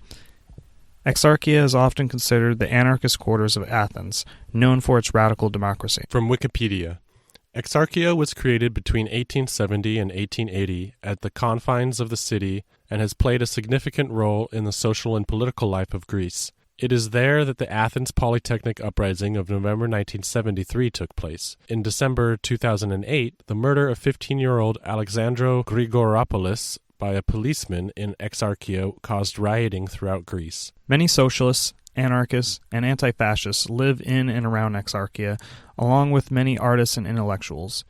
It is a veritable art district where the theatrical shows and concerts are held around the central square. Police stations and other symbols of authority and capitalism, such as banks, are often targets of far leftist groups. One can find numerous anti-capitalist graffiti in Exarchia. A self-organized health structure providing medical service functions there as well. Another prominent space for revolutionary action has been the Zone to Defend, or Lazad, which refers to a militant occupation that is intended to physically blockade a development project in France. By occupying the land, activists aim to prevent the project from going ahead. The ZADs are organized particularly in rural areas with an ecological or agricultural dimension, although the name has been used by occupations in urban areas as well. The most notable example is the ZAD, which helped a broader campaign defeat a proposed airport in Notre Dame, north of Nantes. The ZAD du Testet existed from 2011 until 2015 and prevented a dam from being constructed. Evicted ZADs have, amongst other things, contested the construction of an electricity substation, a motorway, and a facility for the storage of nuclear wastes. There have been ZADs in the departments of 9 different French regions. The occupation of Hambach Forest in Germany and the No-Tav movement in Italy have both been compared to ZADs. The ZAD de la Colline was the first Swiss zone to defend. Barcelona is also home to numerous social centers and illegal squats that effectively form a shadow society mainly made up of the unemployed, immigrants, dropouts, anarchists, anti-authoritarians, and autonomists. Peter Geldelus estimates that there are around 200 squatted buildings and 40 social centers across the city with thousands of inhabitants, making it one of the largest squatter movements in the world. He notes that they pirate electricity, internet, and water, allowing them to live on less than €1 a day. He argues that these squats embrace an anarcho-communist and anti-work philosophy, often freely fixing up new houses, cleaning, patching roofs, installing windows, toilets, showers, lights, and kitchens. In the wake of austerity, the squats have provided a number of social services to the surrounding residents, including bicycle repair workshops, carpentry workshops, self-defense classes, free libraries, community gardens, free meals, computer labs, language classes, theater groups, free medical care, and legal support services. The squats help elderly residents avoid eviction and organize various protests throughout Barcelona. Notable squats include Can Valls and Can Mestu. Police have repeatedly tried to shut down the squatters' movement with waves of evictions and raids, but the movement is still going strong. 2 more examples that may not consider themselves strictly anarchist, but are great examples of anarchistic practices and experiments in radical feminism and new ways of living, are the Zapatistas of rural Mexico and Rojava in northeast Syria. The rebel Zapatista autonomous municipalities are de facto autonomous territories controlled by the Neo-Zapatista support bases in the Mexican state of Chiapas, founded following the Zapatista uprising which took place in 1994 and is part of the wider Chiapas conflict. Despite attempts at negotiation with the Mexican government, which resulted in the San Andreas Accords of 1996, the region's autonomy remains unrecognized by it. On January 1st, 1994, thousands of EZLN members occupied towns and cities in Chiapas, burning down police stations, occupying government buildings, and skirmishing with the Mexican army. The EZLN demanded work, land, housing, food, healthcare, education, independence, freedom, democracy, justice, and peace in their communities. The Zapatistas seized over 1 million acres from large landowners during their revolution. The Zapatista Army, or EZLN, does not hold any power in the autonomous municipalities. According to its constitution, no commander or member of the clandestine Revolutionary Indigenous Committee may take positions of authority or government in these spaces. These places are found within the official municipalities, and several are even within the same municipality.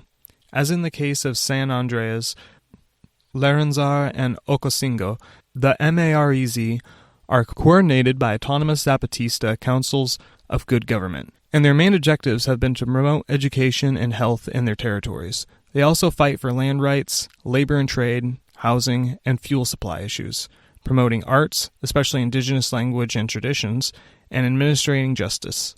The Autonomous Administration of North and East Syria, the AANES, also known as Rojava, is a de facto autonomous region in northeastern Syria. It consists of self-governing sub-regions in the areas of Afrin, Jazira, Euphrates, Raqqa, Tabqa, Manbij, and Deir ez-Zor. The region gained its de facto autonomy in 2012 in the context of the ongoing Rojava conflict and the wider Syrian civil war, in which its official military force, the Syrian Democratic Forces, also known as the SDF, has taken part. The supporters of the region's administration state that it is an officially secular polity with direct democratic ambitions based on an anarchist, feminist, and libertarian socialist ideology, promoting decentralization, gender equality, environmental sustainability, social ecology, and pluralistic tolerance for religions, culture, and political diversity, and that these values are mirrored in its constitution, society, and politics, stating it to be a model for a federalized Syria as a whole, rather than outright independence. The region's administration has also been accused by some partisan and nonpartisan sources of authoritarianism, support of the Syrian government, Kurdification, and displacement. However, despite this, the autonomous administration of North and East Syria has been the most democratic system in Syria, with direct open elections, universal equality, respecting human rights within the region, as well as defense of minority and religious rights within Syria. The region has implemented a new social justice approach which emphasizes rehabilitation, empowerment, and social care over retribution. The death penalty was abolished. Prisons house mostly people charged with terrorist activity related to ISIL and other extremist groups, and are a large strain on the region's economy. The autonomous region is ruled by a coalition which bases its policy ambitions to a large extent on the democratic libertarian socialist ideology of democratic confederalism, and have been described as pursuing a model of economy that blends cooperative and market enterprise through a system of local councils in minority, cultural, and religious representation. One major influence on the politics of this region's administration has been the anarchist and author Murray Bookchin's works.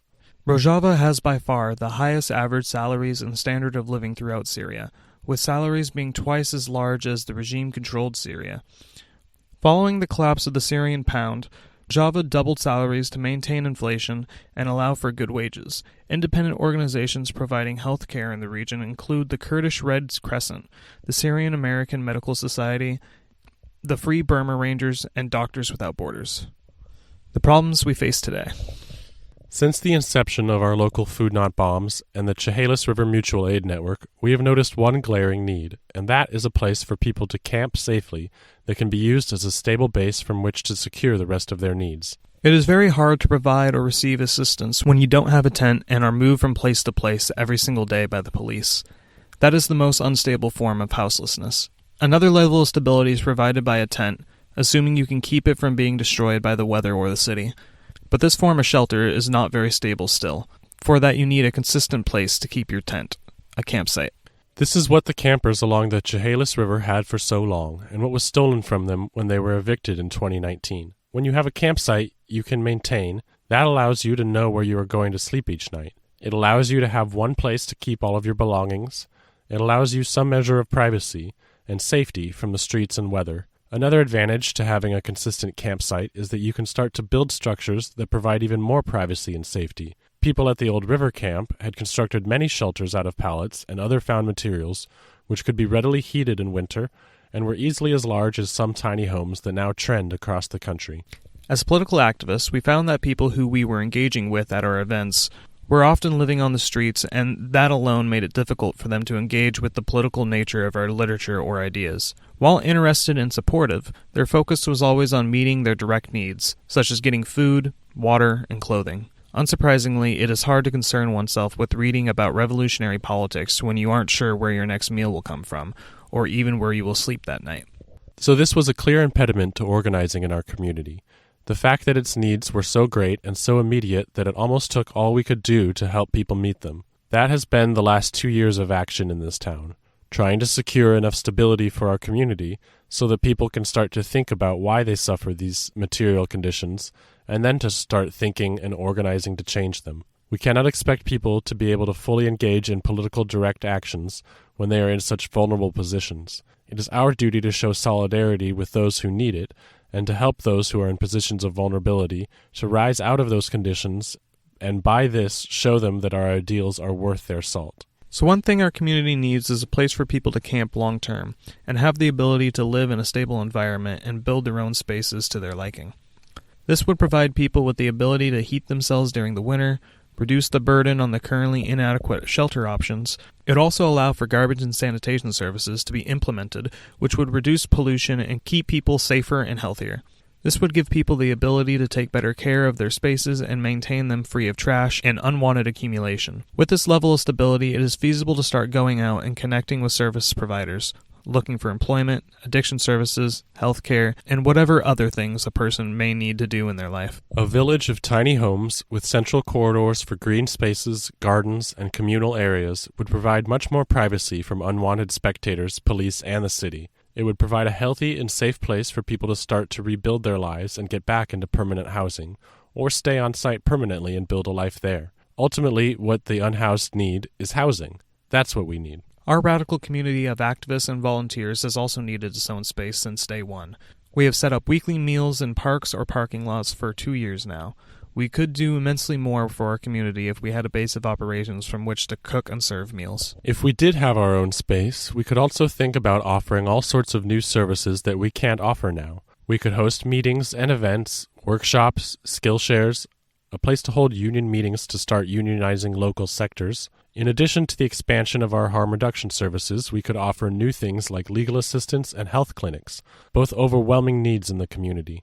Plus, we could store a wide range of library items such as books, tools, and seeds that people would be able to borrow for their own projects and return them to the community stock when done. We could eventually build this tool library into a real makerspace with 3D printing and light manufacturing equipment. All this so that people could truly start to make their own things at scale and begin to think about profitable business ventures to help them make more money without having to become an employee at some shitty job that will exploit their labor. We want to have as many people as possible freed from the oppressive cycle of work and rent. To do this, we cannot simply get people back on track. To do this would be to completely miss the point. Our goal needs to be total emancipation for all. We are making these radical spaces as jumping-off points, organizing centers in which to build a community willing and able to go far beyond simple social services and revolutionize our way of living and relating. The model can provide the economic stability that we all need to be able to volunteer or labor in the movement struggle. As mentioned before, assimilation into the mold is not the goal here. We are not trying to get back into the grind. We are trying to upend the workflow completely. But how can we organize when we have no place to do so? We have been steadily stripped of these places of communal gathering since the elites in society realized the dangers these types of spaces presented to their rule. It seems unlikely that any social movement will succeed unless it is able to take and hold space at a scale not often seen. Temporary autonomous zones have sprung up at many recent protest sites, usually started by radicals and anarchists looking to provide people with a space to imagine and explore new modes of living. The ideas and trials undertaken in these spaces can ripple out into the larger social structure and have lessons to teach and political ramifications that extend long past any eviction. Just as these spontaneous autonomous zones can be springboards for the next level of development, so too can smaller anarchist spaces be used to inspire and organize such autonomous zones in the first place. Our town is not yet ready for this level of political disruption.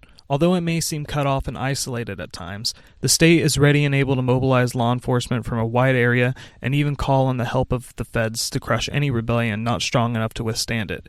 If you don't believe me, just take a look at the grounds for the National Guard by LeMay's Garbage Services, or think about how short of a drive it is from Joint Base Lewis McChord. We need spaces in which to learn how we might curtail and resist these efforts. We need to gather, to consider and reflect and ruminate on our goals and our needs and our strategy in order to achieve them. The police can repress one uprising, even if it is large. What they are not prepared for is many small uprisings all over the place. It is no longer enough to travel to major urban centers for mass demonstrations. We need to be taking the lessons learned and applying it back home in our small towns and outlying cities. Radicals everywhere should aim to inspire these sorts of actions where they are. We need to be ready for the next wave of mass uprising and be able to transform people's righteous rage into productive forces for overturning the tables on our rulers and securing a good living for everyone. The solutions we need today. All right, so we have a representative from the Blackflower Collective here with us in studio today. Why don't you go ahead and introduce yourself, tell our listeners your pronouns, and then tell us what do you think the needs are facing Aberdeen at this moment? Hey, you can call me Daisy, and my pronouns are she, her. I'm here today on behalf of the Blackflower Collective, and I'm excited to be able to talk about our project here with y'all today. It's clear that what we need is space. A home base, a place from which to grow a strong and resilient community able to take revolutionary action and withstand state repression. The average listener might think of renting a spot in town, and for some that model may be successful. But with the trajectory our community has taken locally, we need to actually own property. We have so much of an uphill battle to fight against the local owning class and political far right that we cannot be subjected to the whims of a landlord to establish the kind of stability we are looking to bring. So what you need is your own land. What's the plan for that? To buy and maintain... Oh, hey kitty! What's your name? Wait. Fuck, how did he get in here? Did you lock the door like we said? Oh, it's okay. He's just a cute little kitty. Yo, We need to leave now. go on, get out of here! Get! Shoot! What? No, he's fine. It's fine. Here you all go. Get on, get! Lock that door. Alright, that was close. There's only 4 of them this time. I don't understand. Look, those aren't normal cats. Those are Sabo cats, and they are trouble. Are you sure they're all gone? Yeah, I checked everywhere. Okay, sorry about that, everyone. Let's get back to where we were. Wait, what the fuck was that? Don't worry about it. So we were talking about the collective's plans for buying your own land. Okay. Well, our goal to buy and maintain a piece of property will require money, though, and that's why we have started this LLC. Even though the model of what we are trying to do really lends itself more to being in the nonprofit sector, we felt that the legal structure of a cooperative member-owned LLC would allow us more resilience in the long term, as we wouldn't be subject to the desires of our funders. We would rather let people support us through traditional commercial activity and reinvest that money into the land projects. This means that we, as radicals, will be interfacing with capitalism. But we all do this anyway when we go to work for an employer and pay for housing to a bank or landlord. We think that the goal is important enough that taking on this additional burden of operating an anti-capitalist business in a capitalist society is worth it. How can you make this something that will not fail and leave people even worse off than they were before? So, the first thing we need to do is develop some sources of revenue. We're leaning on what the collective knows to start us off. That is, we will be using the permaculture design concepts that will guide the development of our land someday and offering these design services to customers. We can design your apartment balcony or your homestead, your eco-village, or your backyard garden. We're also starting a bookkeeping service that will eventually fold into our business incubator project. This way we can have some revenue coming in to help us save the money for the property, alongside doing crowdfunding efforts and local fundraising events. Once we obtain the land, the potential revenue streams almost become too many to name. From the sale of timber to rentable event space, we will be leaving no stone unturned in our efforts to make sure we can sustain this project indefinitely. So my next question then is, what do you do with the property once you have it? So our plan is twofold. The property would be divided into two separate sections. The public-facing section would be dedicated to the social center. The rest of the property to the rear would be the eco-village where residents would live. The social center side will be where we centralize community resources, and the self-governed eco-village would have immediate access to those shared community resources. The social center would serve as a business incubator for various community initiatives and residents' personal small businesses. It would also be the central hub for preparing and serving food with an internet cafeteria and community kitchen. Space will be dedicated to a mutual aid depot for storage and distribution of supplies used in ongoing mutual aid work on and off-site. Spaces would also be set aside for future projects such as legal and medical clinics, a union meeting hall, and many mixed-use spaces for workshops, art and maker spaces, as well as spaces for rent to the public. Tell us more about these plans you have for a media center. One of the projects Blackflower will be undertaking is the building of a media center for the public to be able to make their own video and audio media, and will have resources available for help with distribution. We want the social center to cater to the wider community beyond just the eco-village, drawing people from the region to a unique space where they can interact and participate in new models of economics, design, community, and education. So you mentioned permaculture design. How will that fit into the plan for this property?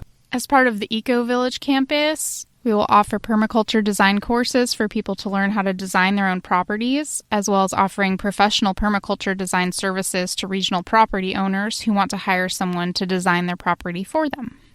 It really seems like you want to do a lot of educational projects on the property, what with workshops and design courses. Yeah, so the eco-village will not only serve as a practical solution to lack of housing, but also a learning center where permaculture design concepts are experimented with and taught. Education is a large part of the goal of this project. Beyond design courses, we want to have music, history, science, technology, engineering, and math, political education, and more as part of a holistic unschooling program. People can generate their own curriculum and pace their own learning. So what are the long-term future goals for the project?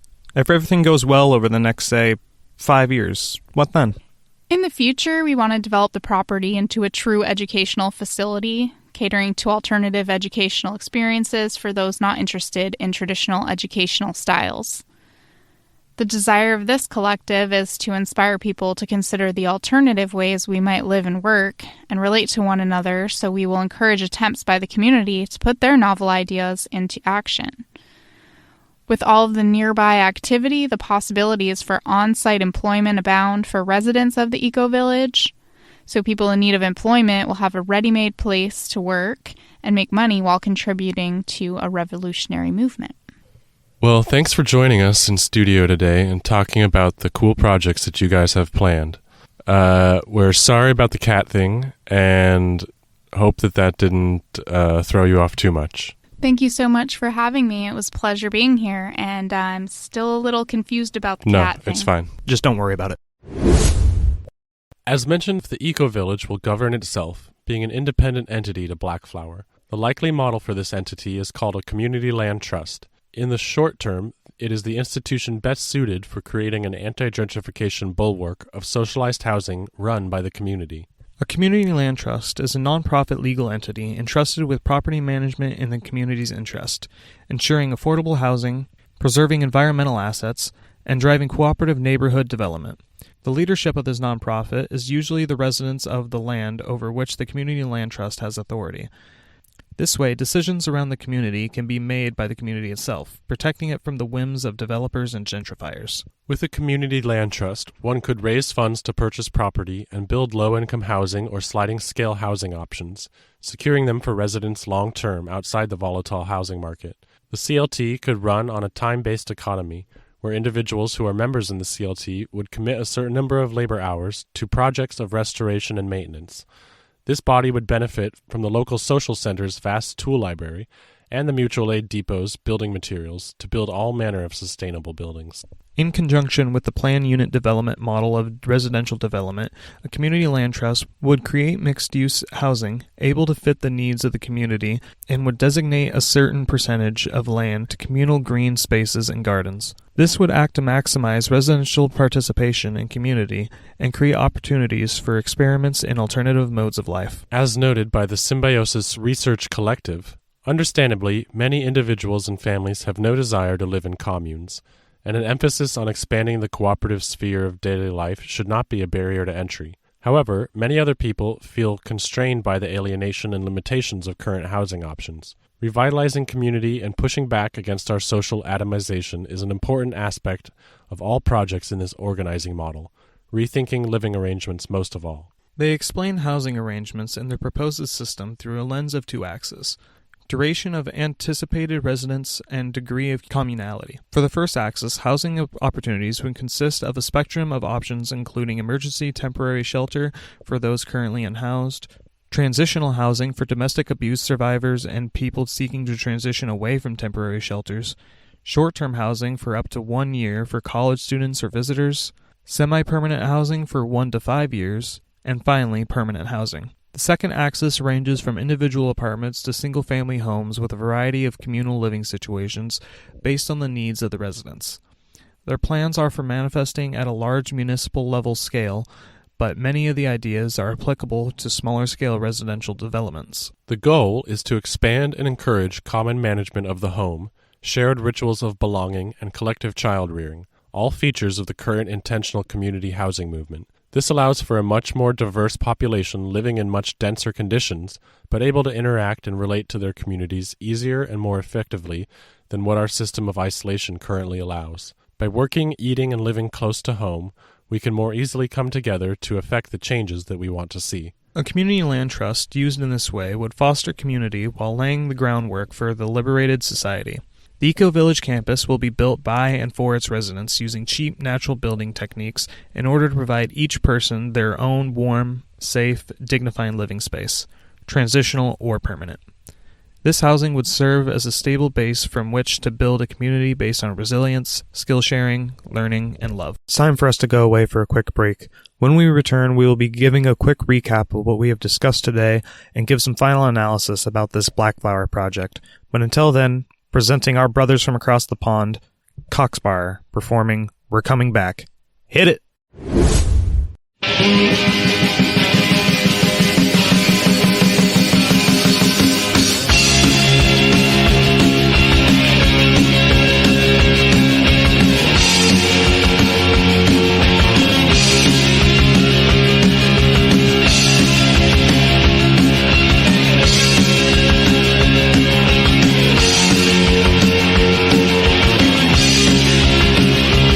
We're coming back, we're coming back, we're coming back.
Welcome back to Molotov Now. It's now time for us to analyze the article we've just examined and talk about the Blackflower Collective LLC. Well, so that seems like a really cool project to get involved in. I'm glad we made the choice to do so early on.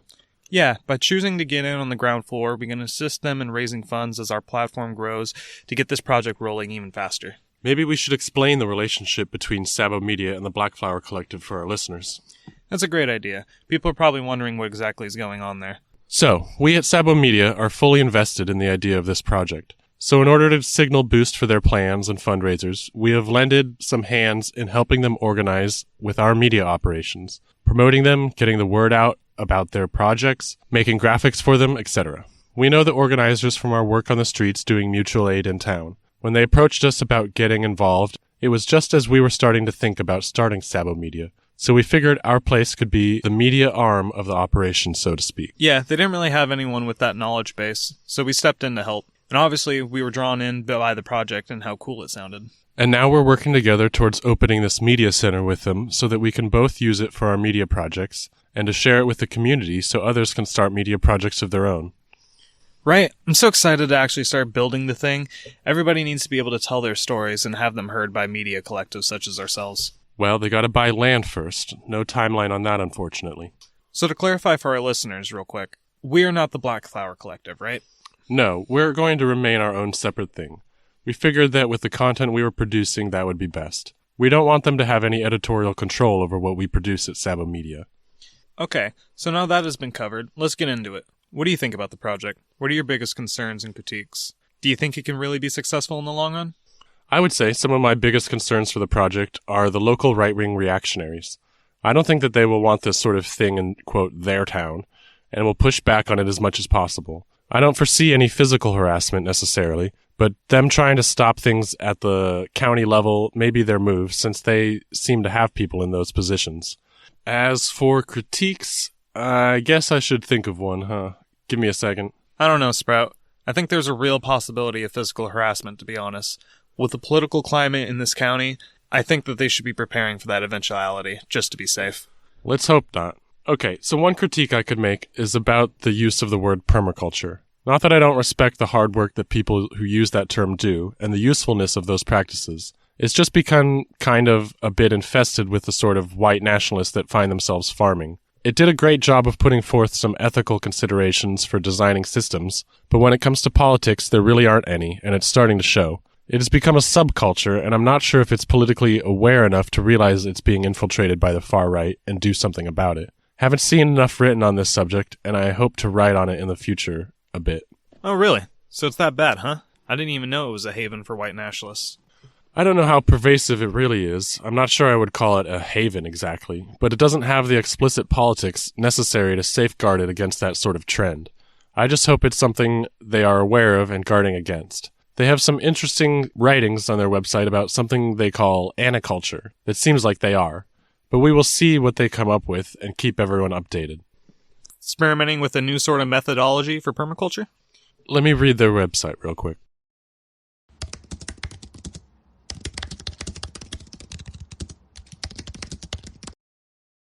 Okay, so it says here, our social, political climate and environmental and economic systems are not broken, but they are poorly designed. They achieve the goal they were designed for, short-term profit, but because the design was ad hoc, haphazard, and inequitable, they leave many in poverty while promoting a very small number to unimaginable wealth.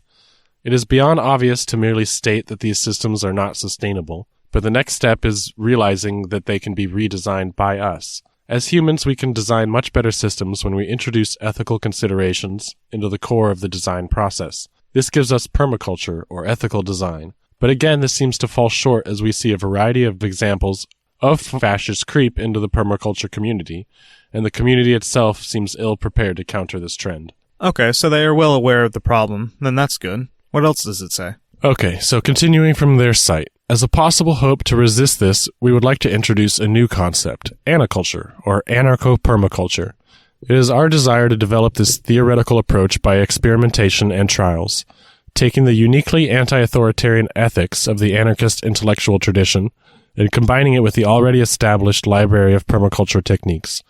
We hope to fortify the future of these design movements against fascist infiltration.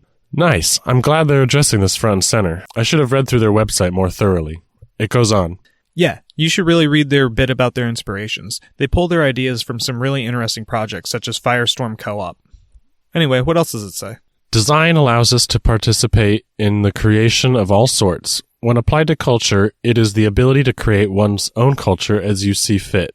There is much to learn from the past, but we must not be subservient to it. We can change our ways when it suits us. Permaculture gives a good path forward for attacking any problem head-on. It is direct action. It is revolutionary. By designing a permanent culture built on anarchist ideals, we can promise a future to the next 7 generations and begin to heal the wounds caused by such poorly designed systems as we have today. I love the nod to the 7 generations concept of the Iroquois. I'm not familiar with that. It's a concept that urges the current generation of humans to live and work for the benefit of the 7th generation into the future. It is believed to have originated with the Iroquois, with the Great Law of the Iroquois, which holds that it is appropriate to think 7 generations ahead and decide whether decisions they make today would benefit their descendants. Oh, that's awesome. That makes a lot of sense as a way to ensure sustainable practices. People in our culture can be so short-sighted when it comes to profit over the planet. And they finish with this piece. We believe that any ethically designed system must reject authoritarianism and embrace universal emancipation, both for human and non-human systems. There is no compatibility between the ethics of permaculture and the far-right worldview. For this reason and more, we feel it necessary to promote this distinct theory as a guide for those wanting to practice and learn design concepts that we can use to liberate our planet, redesign our world, and create a new world in the shell of the old. Well, I'm glad I looked that up. That is reassuring to know that they are addressing the issue and working towards a new way of doing things. Yeah, this anaculture thing sounds really cool. I hope it can offer the permaculture community the political awareness it seems to need to stop the fascist creep. They always seem to find ways to co-op sub and countercultures to spread their garbage ideology. Feels like the punks were the only ones who have successfully pushed them out of their scene. Yeah, anaculture. That's a good one. I kind of wish I had come up with it if we were being honest. So we were talking about my critiques, and that pretty well put those to bed. But you had asked how I thought it could last long term, or whether I thought it would be able to. And obviously there's no way to know for sure, but I think that there's a really good chance. The people behind it are smart and motivated. They're active in the community and radical mutual aid work. I trust them to put together something that works to meet the needs of the community. I think, as the article mentioned, funding is one of their biggest hurdles. So hopefully people out there listening who have the money consider going and helping them out with some donations. That would be an amazing group to give your money to. They will be doing amazing things here on the harbor. They're already out there taking jobs with the bookkeeping and design services. Really? That's awesome. So what are some of your concerns or critiques of the project? Let's get into your thoughts now. Do you think it can really last? Well, the most obvious obstacles are going to be the funding for the property and the community engagement, whether that's supportive or reactionary engagement. The price of land is going up every day and is often bought up the moment it hits the market, making it harder to secure deals without the cash on hand. Not to mention, because of the nature of these projects and the root of reactionary politics are in a clash, the reputation and legitimacy of Blackflower and the community it supports will constantly be contested by the same reactionaries that have driven the conditions that necessitates the need for this space in the first place. So you're saying that they have an uphill battle against the local far-right reactionaries, politically speaking. I agree. I think they are cognizant of that, though. What do you think as far as the longevity of the proposed project? The core of this is that this is a struggle that will go on long after the oppressions of capitalism have been resolved. Rather than cede defeat in a theoretical future demise, I would think it a better question to ask not how long this space will last, but how it will affect our community in the time that it does last. This space may be dissolved when the class struggle begins to put stress on the chains that bind it, or it might evolve into something unprotected entirely.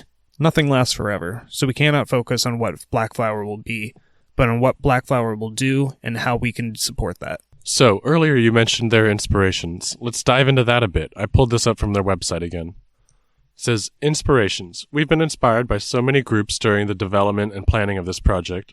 Below you will find some of the projects and groups that have shown us the possibility of doing things differently, our own way, and have been successful at doing so. First they have Chehalis River Mutual Aid Network. It's a grassroots group of community members in so-called Grace Harbor County engaged in political direct action. We are not a nonprofit, 501c3, a business, or a club. We are normal people who are trying to organize the vast potential of our community to build the world we want to see without asking for permission. Chehalis River Mutual Aid Network is what brought the founders of Blackflower together and what put us on the streets to meet so many good-hearted people in our community. It's the reason there is a Blackflower Collective in the first place. They continue to do excellent work, and we are happy to be able to partner with them so they can grow their project in our physical space. Oh, Sabo Media, an open collective of radical media makers. We are an anarchist media collective looking to provide an outlet for radical analysis, organization, and education throughout various media projects. It says Sabo Media was birthed from Chehalis River Mutual Aid Network and is a vital member org. They have essentially taken over the media wing of the network. Oh, Firestorm Co-op. We are a collectively owned radical bookstore and community event space in Asheville, North Carolina. Since 2008, we've supported grassroots movements in Southern Appalachia while developing a workplace on the basis of cooperation, empowerment, and equity. Firestorm would probably be the most influential in the formation of our own business plans, it says. We looked to them early on for guidance on forming and running a cooperative worker-owned company. Oh, that's cool. They were generous enough to share their insights and their operating agreement, which has formed the backbone of our own operating agreement at Blackflower LLC. They are a shining example of what we would like to model in our space and give us constant inspirations for our own projects. Here's Cooperation Tulsa. Cooperation Tulsa, it is an emerging cooperative network in Tulsa, Oklahoma. We are part of the National Symbiosis Federation of organizations in North America. Our work primarily focuses on food sovereignty, decommodifying land, and building municipal democracy. We are a horizontal organization dedicated to indigenous and cooperative values.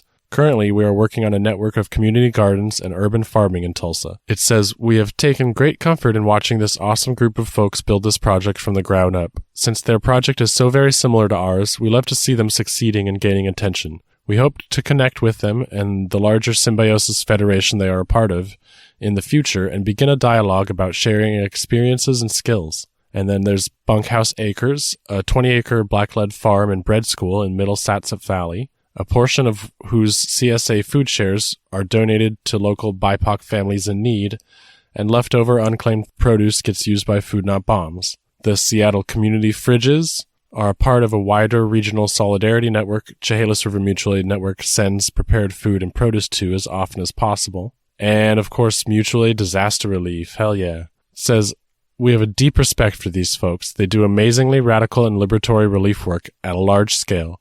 They are directly responsible for inspiring this group and have actively helped us in procuring certain donations as a registered 501c3 organization with some incredible connections. So in conclusion, the community being built here in Grace Harbor of radicals and activists on the harbor, willing to take action to bring about the world they want to see, need their own space.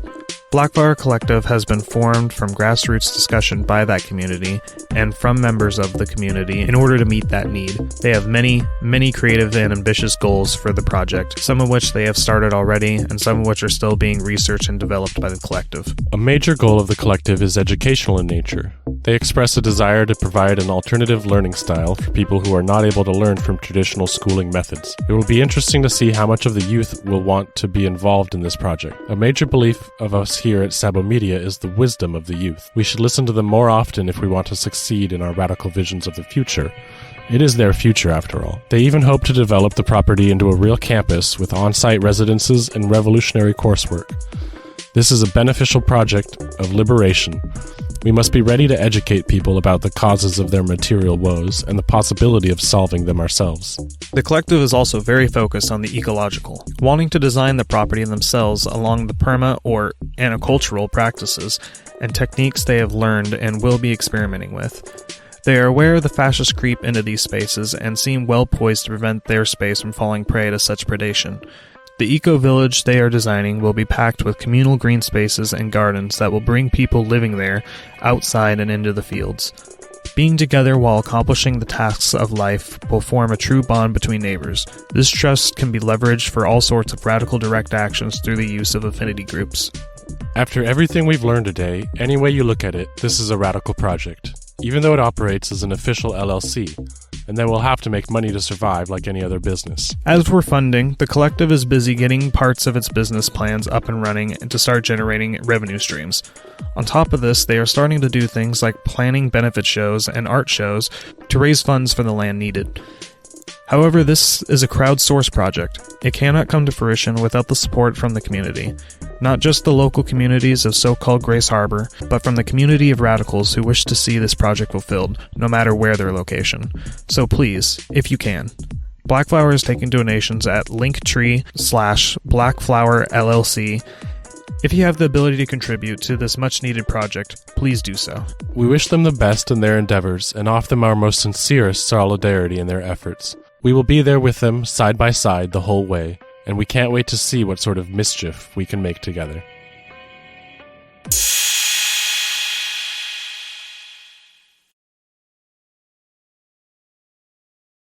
Thanks for tuning into this episode of Molotov Now.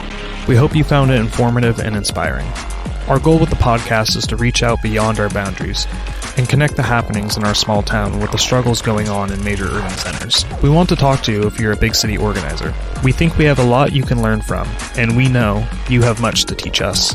If you'd like to come on the show, please email us at sabo_media@riseup.net with the header Molotov Now, and we will be in touch about setting up an interview and crafting an episode to feature you.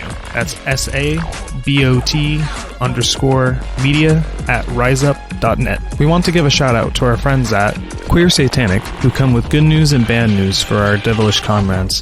The good news, the 4 former members of the Satanic Temple won their legal defense after nearly 3 years of the Satanic Temple suing them in federal court for online criticism. Congratulations on their victory. The bad news, the Temple has appealed their loss to keep extending this case and its expenses for the defendants, which in December exceeded over $115,000.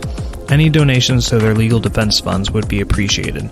Their website is queersatanic.com. We want to thank the Blackflower Collective for their continued support and wish them luck in their fundraising efforts. To support them or learn more, visit their website at blackflowercollective.noblogs.org. Thank you to Evan Greer for letting us use their song I Want Something, and thank you to TKO Records for letting us use the song We're Coming Back by Sparrer on the program today. Collectiva, the anarchist Mastodon server, is growing faster than ever thanks to Elon Musk's stupidity as many activists close their accounts for bluer skies, as can be seen in the fluctuation of followers over on IGD's socials. Join at collectiva.social, that's KOLEKTIVA, and follow us and other online activists on the decentralized federated internet. Don't forget to go to bit.ly/Lakota Law ICWA and sign the petition by the Lakota People's Law Project telling Joe Biden and attorneys for the Department of Justice to do everything in their power to protect the Indian Child Welfare Act and defend Secretary Deb Haaland. It is the heart of winter here, and we are still without shelter in Aberdeen. Without intervention, more and more of our homeless population are becoming casualties of the state. Chehalis River Mutual Aid Network is still running a winter fundraiser to buy warm weather gear for the homeless. To donate, visit bit.ly/CRMAN donations. Don't forget, the Communique is looking for artists and author submissions. Please write to sabo_media@riseup.net to submit your entry before March 6th for our Spring Equinox edition. Please send any donations to Venmo at Katie Hussey, that's KATYHUSSEY, Cash App, #Katie Hussey, to help prevent them from facing eviction or to support them should they do so. Thank you to Pixel Passionate for producing our soundtrack. Please check out their website at www.radicalpraxisclothing.com and check out their portfolio in our show notes. And finally, IGD recently featured an interview with us on their podcast, This is America, discussing all the work that radicals are doing on the harbor. For more info and to listen, go to itsgoingdown.org. Remember to check out Sabo Media's new website for new episodes, articles, comics, and columns. We have new content all the time. Make sure you follow, like, and subscribe on your favorite corporate data mining platform of choice, and go ahead and make the switch to federated social media on the Collectiva Mastodon server today, at Aberdeen Local 1312 for updates on Sabo Media projects, such as the Harbor Rat Report, the Saboteurs, Ask Annie, our podcast Molotov Now, and many other upcoming projects. That's all for tonight. Please remember to spay and neuter your cats, and don't forget to cast your votes at those who deserve them. Solidarity, comrades. This is Molotov Now, signing off.